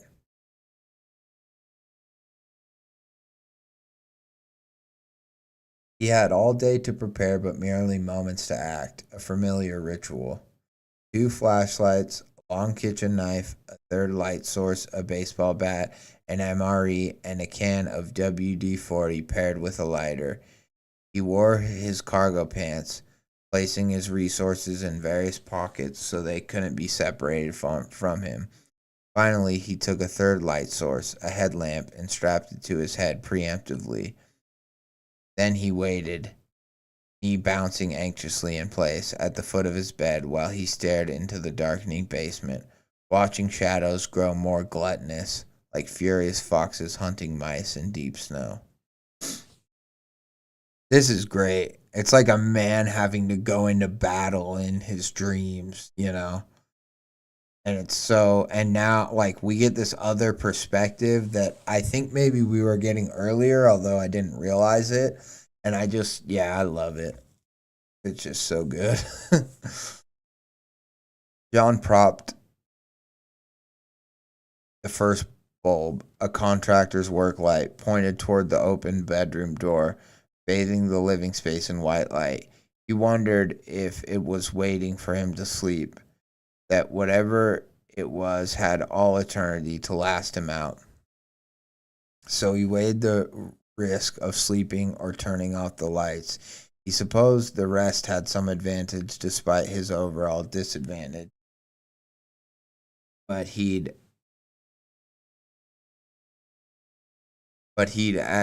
leave the light on. So we need to at least leave the light on. Right? Yeah, there's a typo here, Boots. But he'd at least leave the light on. Right? Yeah. To his surprise, John awoke several hours later. He had actually slept. Still blanketed. Night still blanketed his world. But he had actually slept. The first uninterrupted night in what felt like ages. He slowly hobbled to the light source in the bedroom door, peering quizzically into the palely illuminated room beyond. Nothing. Crossed in front of the portable light, casting a long, dark contour, and reached for the door. It protested and squeaked half-heartedly on its hinges. "Heyo, what up, Sam?" And creaked half-heartedly on its hinges, but clicked shut with a metallic pop. He paused. He stayed his grip on the handle. Slowly, he opened the door again. Beyond, the basement had morphed to the plains below the desert draw. The tired floral couch and oak end table stuck dumbly in contrast to the worn, arid stones. John unplugged the contractor's light, relying on its battery now. He slipped his boots on, quickly lacing them, and stepped from his room. The door creaked behind him once again, catching him off guard as gravity latched it shut. He jumped to look back at it, but only an endless, desolate expanse waited behind him. He breathed a bit faster. "Right," he whispered. Curiosity got the best of him, and he reached for the TV remote, resting patiently on the table. He pressed the power button and surprised himself when digital light turned the dark rocks to blue with a nondescript no-signal error message on the screen. Out of habit, he turned it off and returned the remote to its traditional resting place, advancing into the desert night. That's so fucking cool. He's still in the living room. It's completely mixing now. He turns on the TV just to see it casts a light over the desert and the rocks, but then it's like no signal, so he just turns it off and puts the remote back, and then, oh god, I love it. It's so fucking surreal and just cool. I mean, it's horrifying too, don't get me wrong, but oh god. It's such a cool way to have just a cool cinematic like little moment in this horror to begin this next horrible nightmare. Oh, I love it. Advancing into the desert night. Time didn't have a presence here. Wherever he was, a memory, a nightmare, a lesson, a fate. John walked for hours, longer than seemed reasonable. Stars never changed. The moon never rose nor set. Eventually, he approached the still rubble of the village he had previously helped destroy. Faint phosphorus smell of matches clung to the air, and far in the distance, the engine of an agile jet called to the night, followed by an arc of golden artillery spraying across the sky like an illustrious severed artery. God, such beautiful imagery, Boots. Jesus Christ. I love it. The ruins were emptier than he remembered, save for one detail that stood dumbly and incorrectly in the debris. A white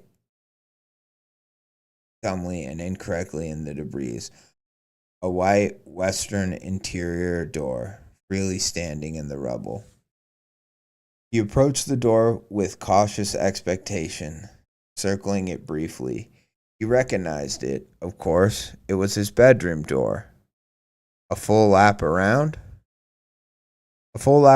he approached the face that usually separated him from the basement, juggling his lighter in one hand and the WD-40 in the other. He shoved the door open and dropped his hands into place. Okay, I had this thought earlier and I forgot it. I just want to say, like, this friend or whoever he's talking to, I think is clearly like a good friend who maybe just doesn't know. Like, they know now everything John was going through, but they just maybe didn't know at the time, right? And so they couldn't, like, fully help him. I want to say that.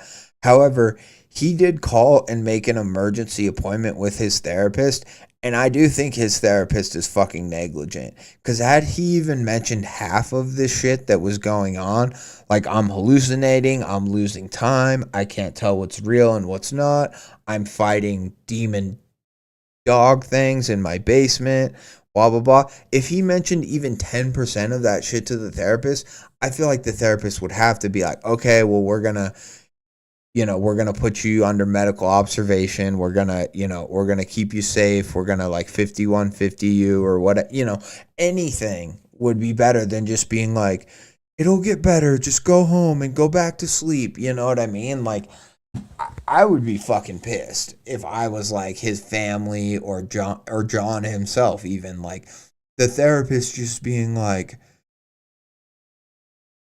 it's just survivor's guilt. It'll get better. Like that type of shit is not. Some therapists think that like that's all their job is, like a therapist. And maybe it's different if you're like a psychologist just as opposed to a therapist.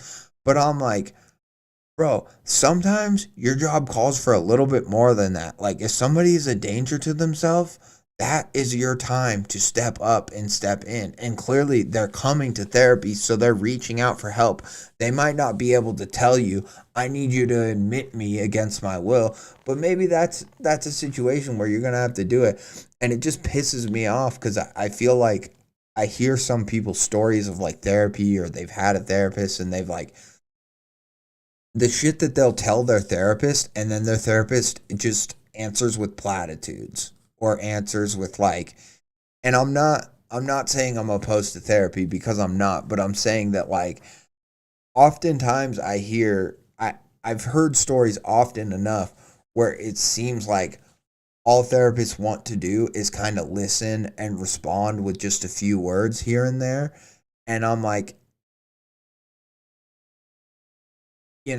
that's the bare minimum. But I think a lot of times that's not even the bare minimum.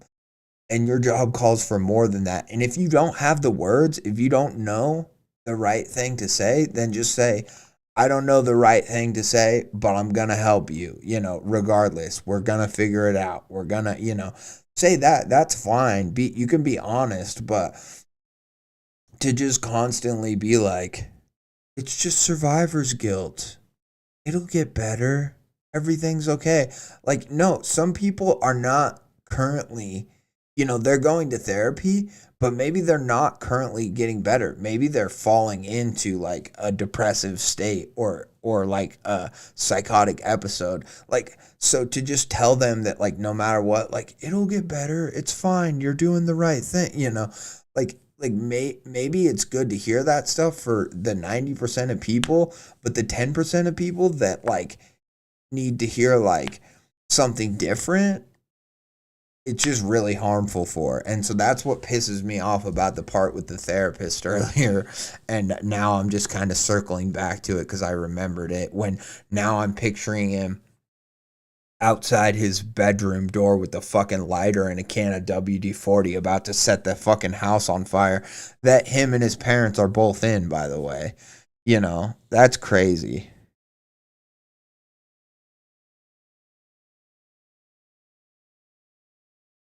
Yeah, no, and I think you're probably right, Sam. Like, I do think they get jaded, and so I do think that, like, they've heard so much shit that they're like, whatever they're hearing, like, isn't that bad, or so they're just kind of like saying what they think, you want to hear. They're just kind of saying like the normal sort of shit that anyone would kind of say.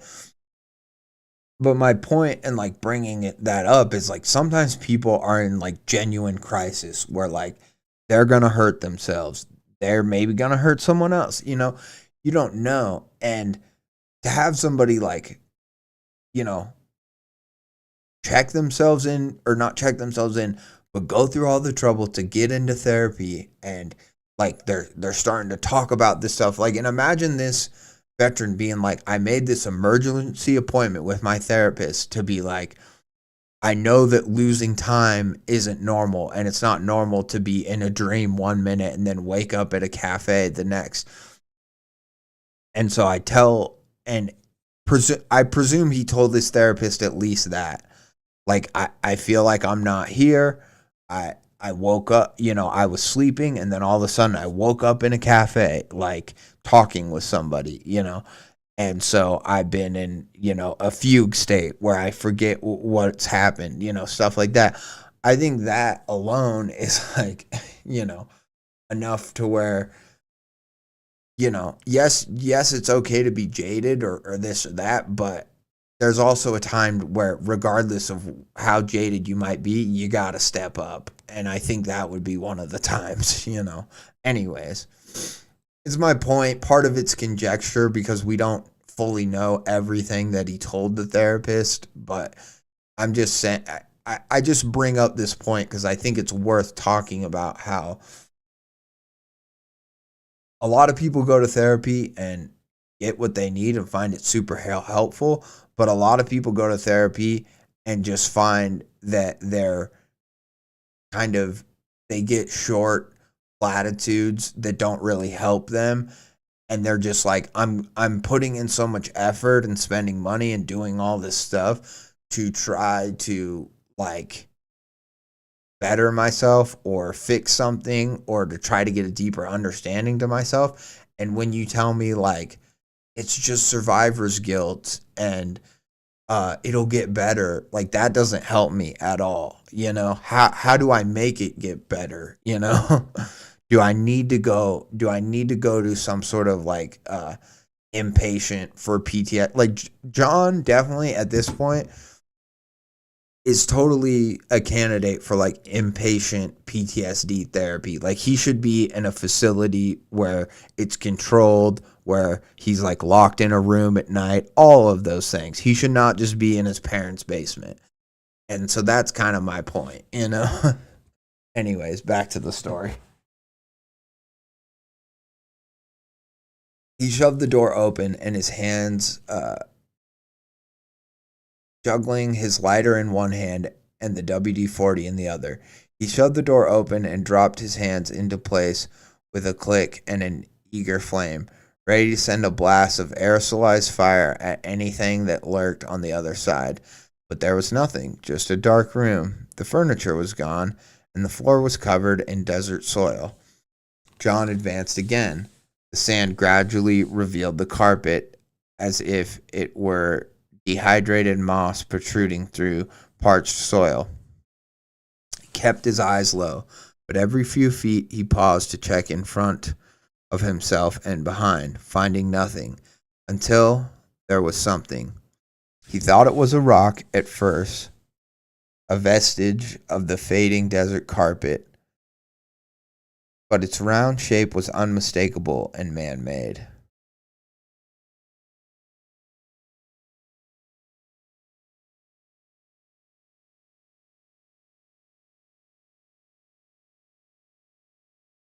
Yeah, no one really cares. Is that like a common phrase, Sam? I've never heard that before. No one really cares about a broken tile in the bathroom, but your car should brake properly. LOL. Yeah, that's kind of what yeah. I think yeah. I've never heard that saying, but I think that's exactly my point, I think we're saying the same thing. Clearly that's a more idiomatic way to say it. Like, I like that idiom a lot. Like, and I don't know if idiomatic is a word. I just made it up, but I made it up on the spot. Well, it's good. It's a good one. You should write it down. Maybe I'll put it. I need to find my sticky notes. I think I'm out of sticky notes, but I put up quotes up on my wall usually from stories, but I like that one. No one really cares about a broken tile in the bathroom, but your car should brake properly.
dehydrated, but its round shape was unmistakable and man-made. John glanced up and behind one last time before he stopped to retrieve his former helmet, palming it with brief suspicion. The glass on the night vision goggles flashed brilliantly in his headlamp light. He plucked the headlamp from his skull and placed his former gear upon his crown, hesitating only briefly as he dropped the goggles over his face. The world glowed green. The hallway continued onward, but at the far end, nearly beyond the clear field of view, he could see the space open and the floral couch reappeared as a green cube. John progressed more confidently into the night. The hall seemed less like a gullet in its new emerald shroud, but the fear never left him that he was trapped. But the fear never left him that he was trapped in and twisting eternal bowels of some horrid beast. His pace halted abruptly when he heard a dog whine at his approach. The couch loomed just ahead. He readied his improvised flamethrower and aimed it as he circled the couch. A familiar, mangy dog sprawled on the floor, its eyes glowing like celestial orbs in the night vision. It panted heavily, but stopped, snapping its jaws shut as it perked its ears at John's intrusion. He watched him nervously, but whimpered after briefly studying him. He was in pain. The dog panted, pausing to lick her rump and strain, and to check his presence once again. Her body tensed between ragged breasts until at last she postured stiffly with a squelching sound, and then followed a gentle, timid honking, muffled by her bristly tail. She was whelping puppies. She reached back and groomed her pup tenderly, stopping only to tense again with another contraction and lick her lips as she pushed through the birth. John winced, his face wrought with guilt. He watched helplessly. He wanted to speak, to apologize, but suddenly the bitch threw her head back and howled in agony. She struggled to gain footing, her limbs thrashing wildly and purposefully instead. Her mandibles split as if unzipped down the length of her neck, spraying blood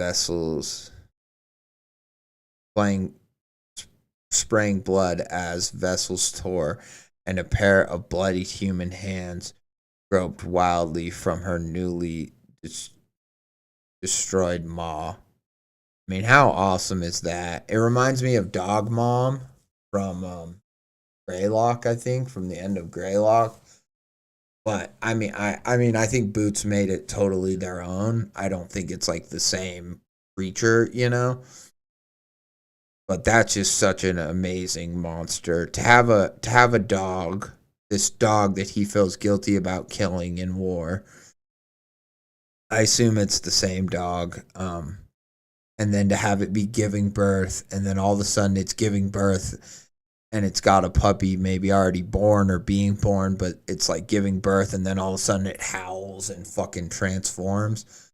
Like, if you're gonna have a monster in your story, and you want even though this is just in a dream technically, if you want to have a sick monster like transformation, take notes on this. To have it go from like, John's face is wrought with guilt. He watched helplessly. He wanted to speak, to apologize. Yeah, so it was the dog that he killed. But suddenly, and then to just have it change from like, oh, this poor dog, it's giving birth. John killed it. It was pregnant or it had puppies and he killed it. And now he's seeing it give birth to his puppies and poor doggy. And all of a sudden the bitch threw her head back and howled in agony. She struggled to gain footing, her limbs thrashing wildly and purposelessly. Instead, her mandibles split as if unzipped down the length of her neck, spraying blood as vessels tore, and a pair of bloodied human hands groped wildly from her newly destroyed maw. Her neck bulged. And the man squirmed desperately for freedom. When he got his head past her jaws, he groped at his face, desperately trying to expose his head fully. Terrified or furious, his expression was indeterminate in this sanguine catastrophe. He pulled tendrils of mucus and snot from his cheeks and locked eyes while screaming incoherently at John. To John's horror, he recognized the face as Reed's. Reed screeched without remorse or reason. His naked shoulders were free now as he struggled to fully dislodge himself. The dog's body clung behind him, wrapped around his hips, torso twitching and dangling, eyes roving manically, paws pulling at the ground for hold.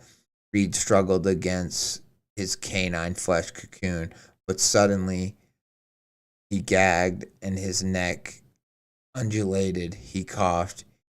He rolled in an arch towards the spasming dog mother, seemingly seizing to a decor. I don't know that word, I don't think. Decorticate posture? I assume it means like corpse-like, maybe. Seizing into a decorticate posture. He pried at his throat as if he was choking, and just like the dog birthed him from her throat, now another set of desperate fingers pried from Reed's mouth. His jaw unhinged with loud cracks as his bone snapped. His lips stretched and tore. Fingers, forearm, a flailing elbow now. John was sick, but incapable of reacting otherwise. He eyed the arm, frozen by revelation of fear. The tattoo on the desperate limb was the same as his, the same Punisher tattoo he hastily got at the cusp of 18 before he could no longer get one when fully enlisted. The same spot, the same healed scar he had earned after. But before John could see more of his doppelganger emerge from the backwards mangled womb of the dog man Ouroboros, John blasted the monstrosity with a stream of fire. The night vision goggles exploded into white light, and the amalgamation of limbs and afterbirth before him howled in collective terror and despair. John fled.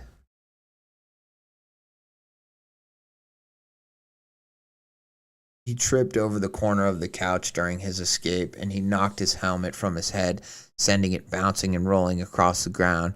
To make matters worse, he hit the couch hard enough to dislodge his prosthetic leg entirely. As he stumbled, the leg buckled, and he crashed to the earth like a sprinting buck, clipped by a bullet. He crawled frantically across the carpet, dragging his leg while the flames grew larger on the other side of the couch, illuminating the basement in flickering yellow and a cacophony of crackles and cries. John hid behind the couch, fumbling with the limb. His hands trembled as he tried to lock the leg in place. The loose fabric of his pants kept interfering with the mechanism. Panic wasn't helping either. The leg just wasn't muscle memory yet. Click.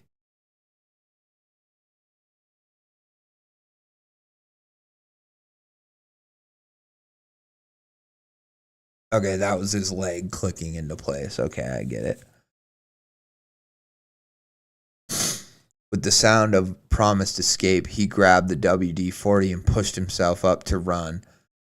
But bony, blistered fingers clasped around his leg, halting him once again. The burned remains of a dog man held him and pulled him back, screaming as wisps of smoke slithered from its scorched jaws. Its mandibles, two individual canine skulls mirroring each other, stretched wide until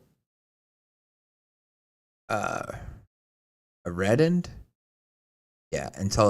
replica of John's face emerged and screamed instead. It continued to grope and pull at him, but John screamed back and once again blasted the nightmare with fire, causing the monster to release John's prosthetic and recoil. The couch ignited with the blast, and soon the formerly impossible black basement glowed with orange hellfire, driving out the shadows with the inferno as the synthetic materials were quickly gobbled by flame. His breaths were rapid, and his thoughts as well. As he ran to escape, he thought of her. Just a few weeks before the explosion, he had reached out to her. He was scared, dreaded something, and unbeknownst to him, so did she. But neither could know nor explain what they each feared in the dark. Before he left, years earlier, he had asked her if she ever saw something greater between them. They were inexplicably tied, despite the fact that she had told him no back then. And he left, but each kept the other in their thoughts. Each worried simultaneously for the other's fate. Each dreamed of nightmares interlaced. John shook his head, clearing his thoughts to focus on his present threat. Paid careful attention to the placement of his feet this time as he ran back where he came from, towards where his bedroom door should be. The carpet grew sandy once again, and abruptly the room opened, the night sky. A blunt silhouette broke the horizon, a primitive, spring-fed well. John grimaced to see it. He remembered it. He begrudgingly marched toward it, and a few tears quietly rolled down his face with his approach. The water filled to the top of the well, just as it did back when he first saw it. He stared blankly at his reflection in the still, cool water in silence. A single tear broke the water surface, and it calmed again. He heard whimpering beside his feet. Burlap sack had appeared, tied in a single overhand knot at the top. It moved lightly, and the pups inside cried out for their mother. "I'm sorry," John choked. "I didn't know," he stammered. "I couldn't risk the dog giving away our position. I couldn't take care of you. I didn't know. I'm sorry," he pleaded. He held the sack above the water. "I can't." John didn't hear it approach until it stood patiently beside him, dripping some unknown fluid. Its face was scorched with blackened bone now, but its teeth still shimmered white where the soot had been scraped clean. Its body was a tangle of parts, but the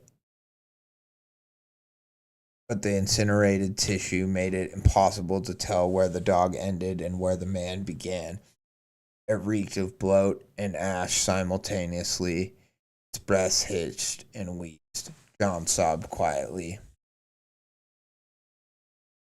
It stood stoically, passing labored breaths. It watched him patiently, almost lovingly. They didn't ask to be there, John whimpered at last. It solemnly croaked its head towards him and stood still. Did you? The eternal voice finally questioned. The dogman reached for John's hand, gently interlacing its cold digits with his, and pushed both beneath the water surface until the sack was fully submerged, and together they held it in place until no movement came from the depth. It's over, it spoke sympathetically. Go to sleep.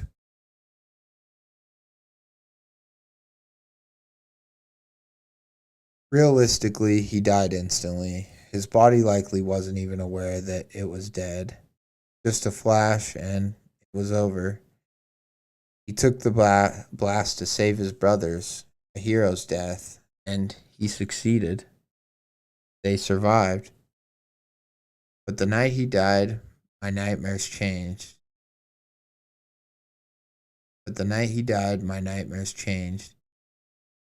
He was going to die in that dream too, just like all the others. But the urgency, the dread, gone. He nodded quietly when it was time, assuredly, and stepped into the fog where I couldn't follow him anymore. I think he knew. I think we both knew. At least a part of us did. Long before it ever happened. And the last time I saw him alive, almost a year earlier, I felt it then too. I just hated that I dreamed of him. I hated watching him die each night. I miss seeing him, hearing him. But I hate most to know he is gone. I remember when he'd tell me about the puppies. They became the symbol of all the guilt and grief, I guess. But that fog, I can only hope it cleared for him at some point beyond where I could follow. We were both lost in it at some point. I love you. John woke with a start moments earlier. He wasn't sure exactly when the dark became such a fear. He'd seen plenty of inky nights in the worst circumstances, but at some point, when he moved back home to his parents' basement, that suffocating blanket had evolved to strike a primal nerve. Now he stood at the doorway of his room, looking out to the basement area with his hand above the light switch, nostrils flared, eyes straining, to gain any understanding. Blackness. God fucking damn it, dude. What an absolute banger. Can I like it? No, I have to join Ko-Fi. That was amazing. I don't know if that is my new favorite from Boots, but that's certainly... I mean, they only write bangers, in my opinion, but that one was, I think, a cut above the rest. And I do like how the ending's kind of open to interpretation. But I think at a certain point, do we think it's saying that he died at war, that he, never came home from war? Or do we think it's saying that he, died at home?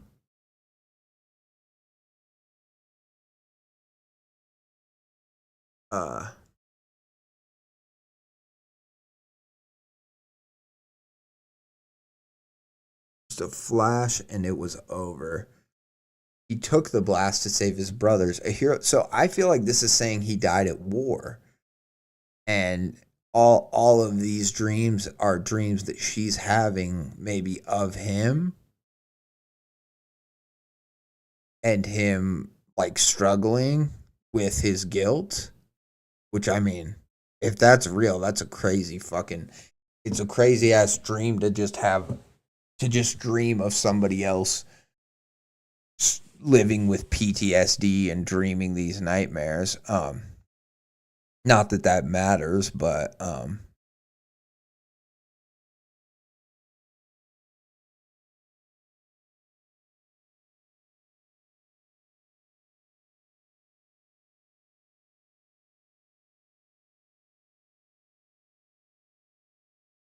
miss seeing him. Yeah.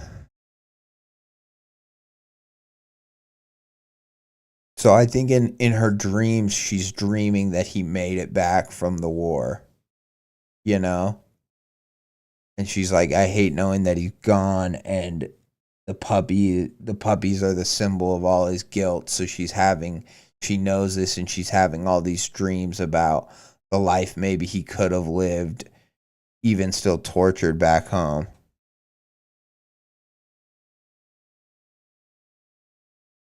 I think you have to read it again, but he and I are not the same person. Yeah, no, I is her. I mean, I is definitely her. And we know that now. I didn't know that quite at the beginning, but I mean it becomes pretty apparent early on. Like I think maybe in the first italics I didn't realize it. So it was like I awoke, and I was thinking that it was just saying John awoke and this is how he felt. And so maybe all the parts talking with the therapist too, we don't know. I spent a lot of time thinking, mostly alone. But if an audience was granted, that was fine too. Sometimes they didn't feel so alone. Like they were shared across some plane I couldn't explain. The nightmares were getting worse. I dreamed of it constantly. That explosion, that goddamn drone with the butterfly mines. Sometimes instead of mines, it was monsters. Talking about the dreams and seeing John die, and yeah. But in every instance, the end result was death. And I was just helpless to it. I just had to watch, like I knew something that no one else did and that no one else would believe if I told them. Like they think I personally wrote the plot and killed the dog. But I was actually discovering it too. It was horrible to feel so helpless. But it was just a dream. It all felt so real though, so urgent.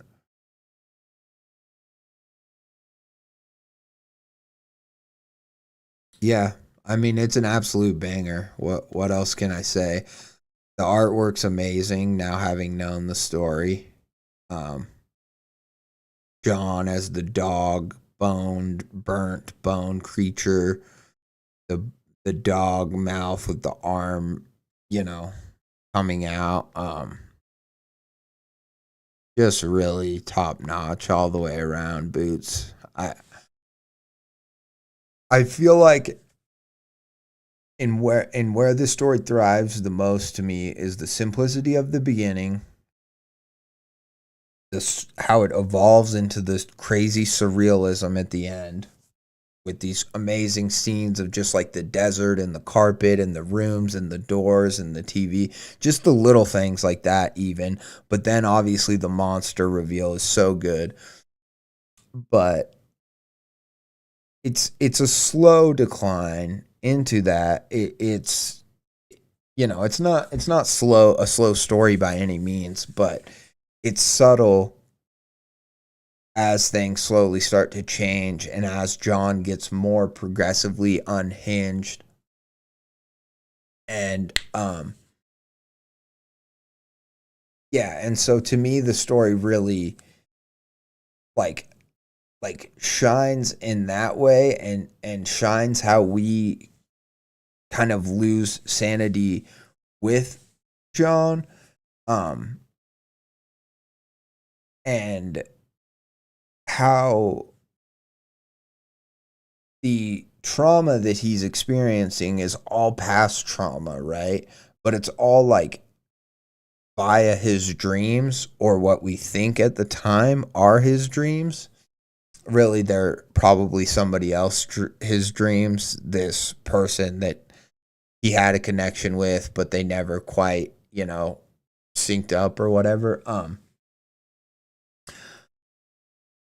But yeah, it's all like reliving this past experience, but the experience is so horrifying because like the whole time I'm thinking he's in his parents' basement.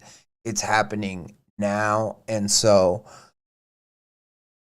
and it is to John, like in some way, or it is, it is happening to John now, in his parents' basement, even if that's all within the head of this woman dreaming about him. And so the stakes are like equally as horrifying whether he's waking up or if he's going back into the dream, because it's equally horrifying to snap out of the dream and be like, holy shit, I'm dreaming and I'm standing with a wooden dowel ready to hit something in my room or whatever. Like, that's terrifying for somebody coming back from war or, somebody with PTSD. And that whole idea of like losing your mind, to your past trauma and just having it consume you to that point, but then realizing that there's a reason why, like, the dog too is him and all that stuff, because it's his guilt and and in a lot of ways this is the woman's dream. It's not even John's dream. Like, they're his dreams too, but the dog at the end sort of helps John like drown the puppies or whatever, and all of this stuff. And it's, in a way, it's like he does maybe not like come to terms with this trauma, but he does like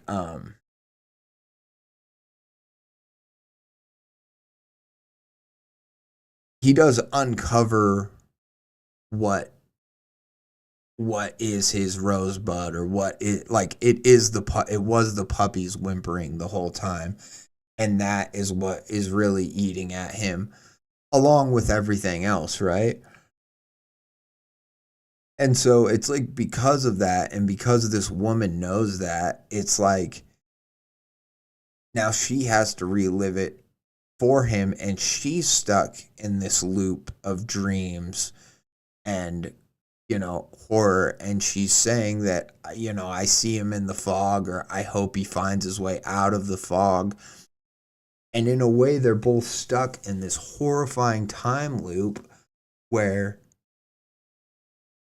she sees him die every night. She sees all these horrible ways. Sometimes they're the drone strikes, sometimes they're monsters, and it's just like dealer's choice of what. And it, in some ways, the same way that like John couldn't come back from war, she can't come back from losing him and losing him to his trauma in some ways. So that's kind of why the story, I think, is like, well, you could think of it as John came back, but you could also think of it as he didn't. And it's like, it doesn't matter either way, because he's always kind of, either destroyed by the bombs of the war itself and he dies at the war, or the war already got to him and destroyed him with trauma, and so it also destroyed this woman too, and her too. And so it's just like the trauma, there's no escaping the trauma, and even in death there's no escaping it, because for John, he's reliving it over and over again in her mind. And then, there's no escaping it for her, even though she survived, even though she lived to come back to live a life, but all she can do is dream about this person that she lost, that she never told I love you, or never said, like, I want to be with you.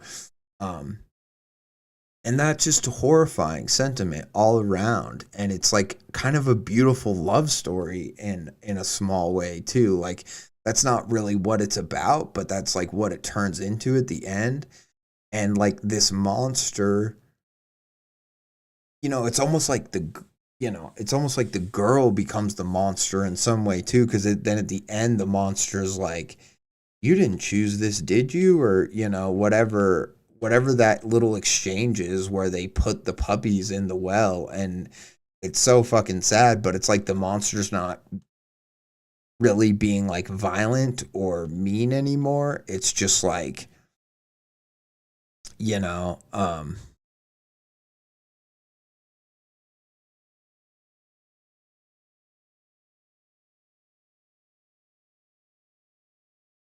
the dog man reached for John's hand, and it is dog man, but it's like I'm wondering.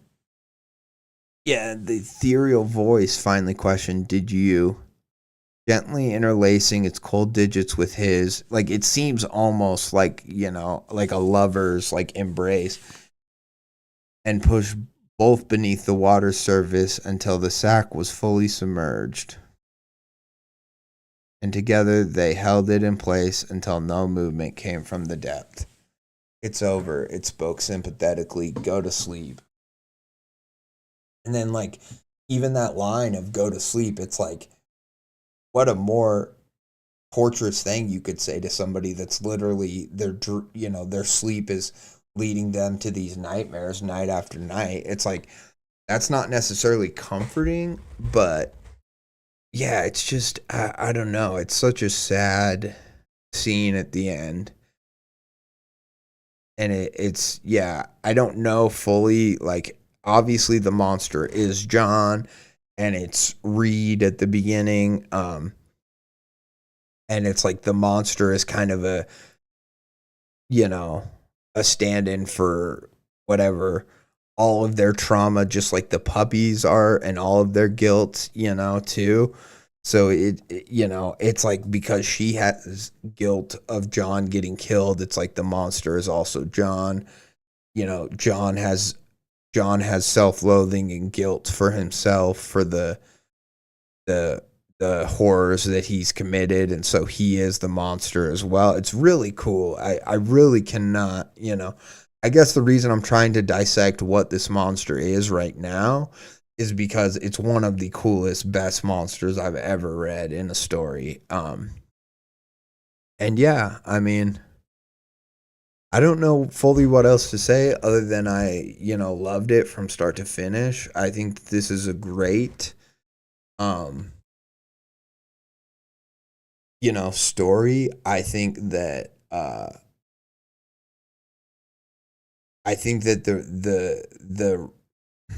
the themes of PTSD, and just something as simple as fear of the dark, but then how that can, with PTSD, how that can manifest into such a real, like, terrifying, high stakes fear, where this fear of the dark has completely evolved into something that literally threatens not only your own life, but the life of maybe your loved ones and people around you. Like, yeah, that's just so, oh God, it's just absolutely bone chilling. But what a awesome horror story. I will say this now, and maybe I'll try to clip this out of my stream and post it as like a short or something. But I think if I have a story that I could recommend, if CreepCast, if they're going to read a fan story anytime soon, and I know this isn't posted on, Tales from the Creep or the CreepCast subreddit, but I would highly recommend that Isaiah and Hunter read Fear of the Dark by ckjm or Boots on Ko-Fi, because this was a great fucking story, and I do think that Isaiah and Hunter would really like it for a lot of different reasons. But I mean, it's an amazing story. I'm so grateful to Boots that I got to read it, but I would fully recommend this and I've said this in the past, I've recommended other of their works and been like, oh, this would be a good CreepCast episode.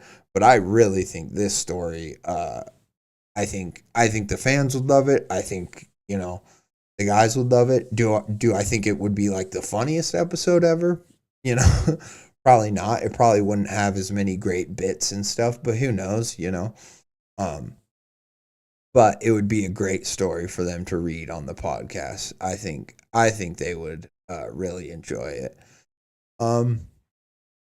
Yeah, and that's all I have to say about that. Um, but anyways, thank you guys for watching my stream and hanging out. We will be we will be tapping back into Mr. Americana probably on my next stream. Although I do plan on maybe reading another story from a new author as well. But I just love, amazing story, great stories today. But I really am so caught up in Mr. Americana right now and the overarching, yeah, the dog, yeah, Sam's right. They would absolutely eat up the dog scene. But yeah, I'm really caught up in Mr. Americana right now, and I'm not fully caught up, but I am caught up in it, and it's such an amazing story too, with so much funny, good parts. And this is another story that I want it to be done, but it's got so many great like scenes and just so many great elements that I feel like would be great fodder for the podcast too, for them to riff on and talk about. But it also is turning out to be a really like great multi-perspective, multi-part story where I'm really enjoying it. And I think at the center of Evan and Laura, at the heart of this story, we really got to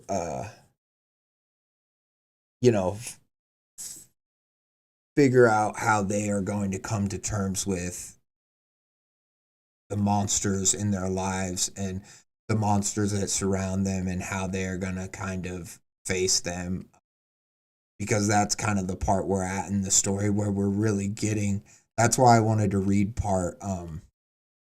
these few parts today, because it really starts to unveil a lot of the stuff that's at the impetus for why these characters are the way they are. And I really enjoy it, but I'm so excited to just get to a point where I'm completely caught up and I can just read the parts as they come out.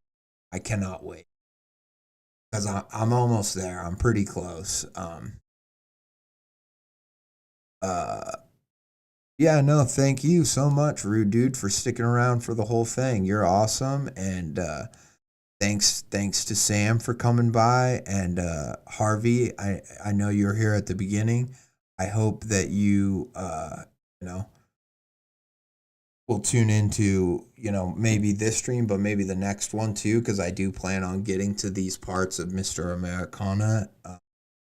And this is an absolute banger story too, that I'm really enjoying. And so yeah, I thank you guys so much, and I love you, and it's been fun hanging out with you. Here, I'm gonna read a few more comments. I'm glad I caught the stream for once. Haha, hell yeah, Sam. It's always good when you catch one. It's always fun to be able to talk to you guys and chat and hear your opinions on the stories, because that's why I want to do this with a chat and with an audience, is so that we can talk about the story. It's not just me droning on and on about them. It's us actually getting to have a discussion and discuss different interpretations and stuff. I really enjoy it. So yeah, thank you guys. I appreciate y'all. Peace out. I will I'll be back. I don't know when, but I'll be back, and we'll have some more fun. Stay creeped. Keep posting in Tales from the Creeps. Keep reading other people's stories. Follow, comment, like, all that good stuff. You know, keep supporting new and up and coming authors, you know, because there's a lot of you guys out here. You guys are kicking ass, as we've seen tonight. We've seen it in spades. So thank you. Peace. Adios.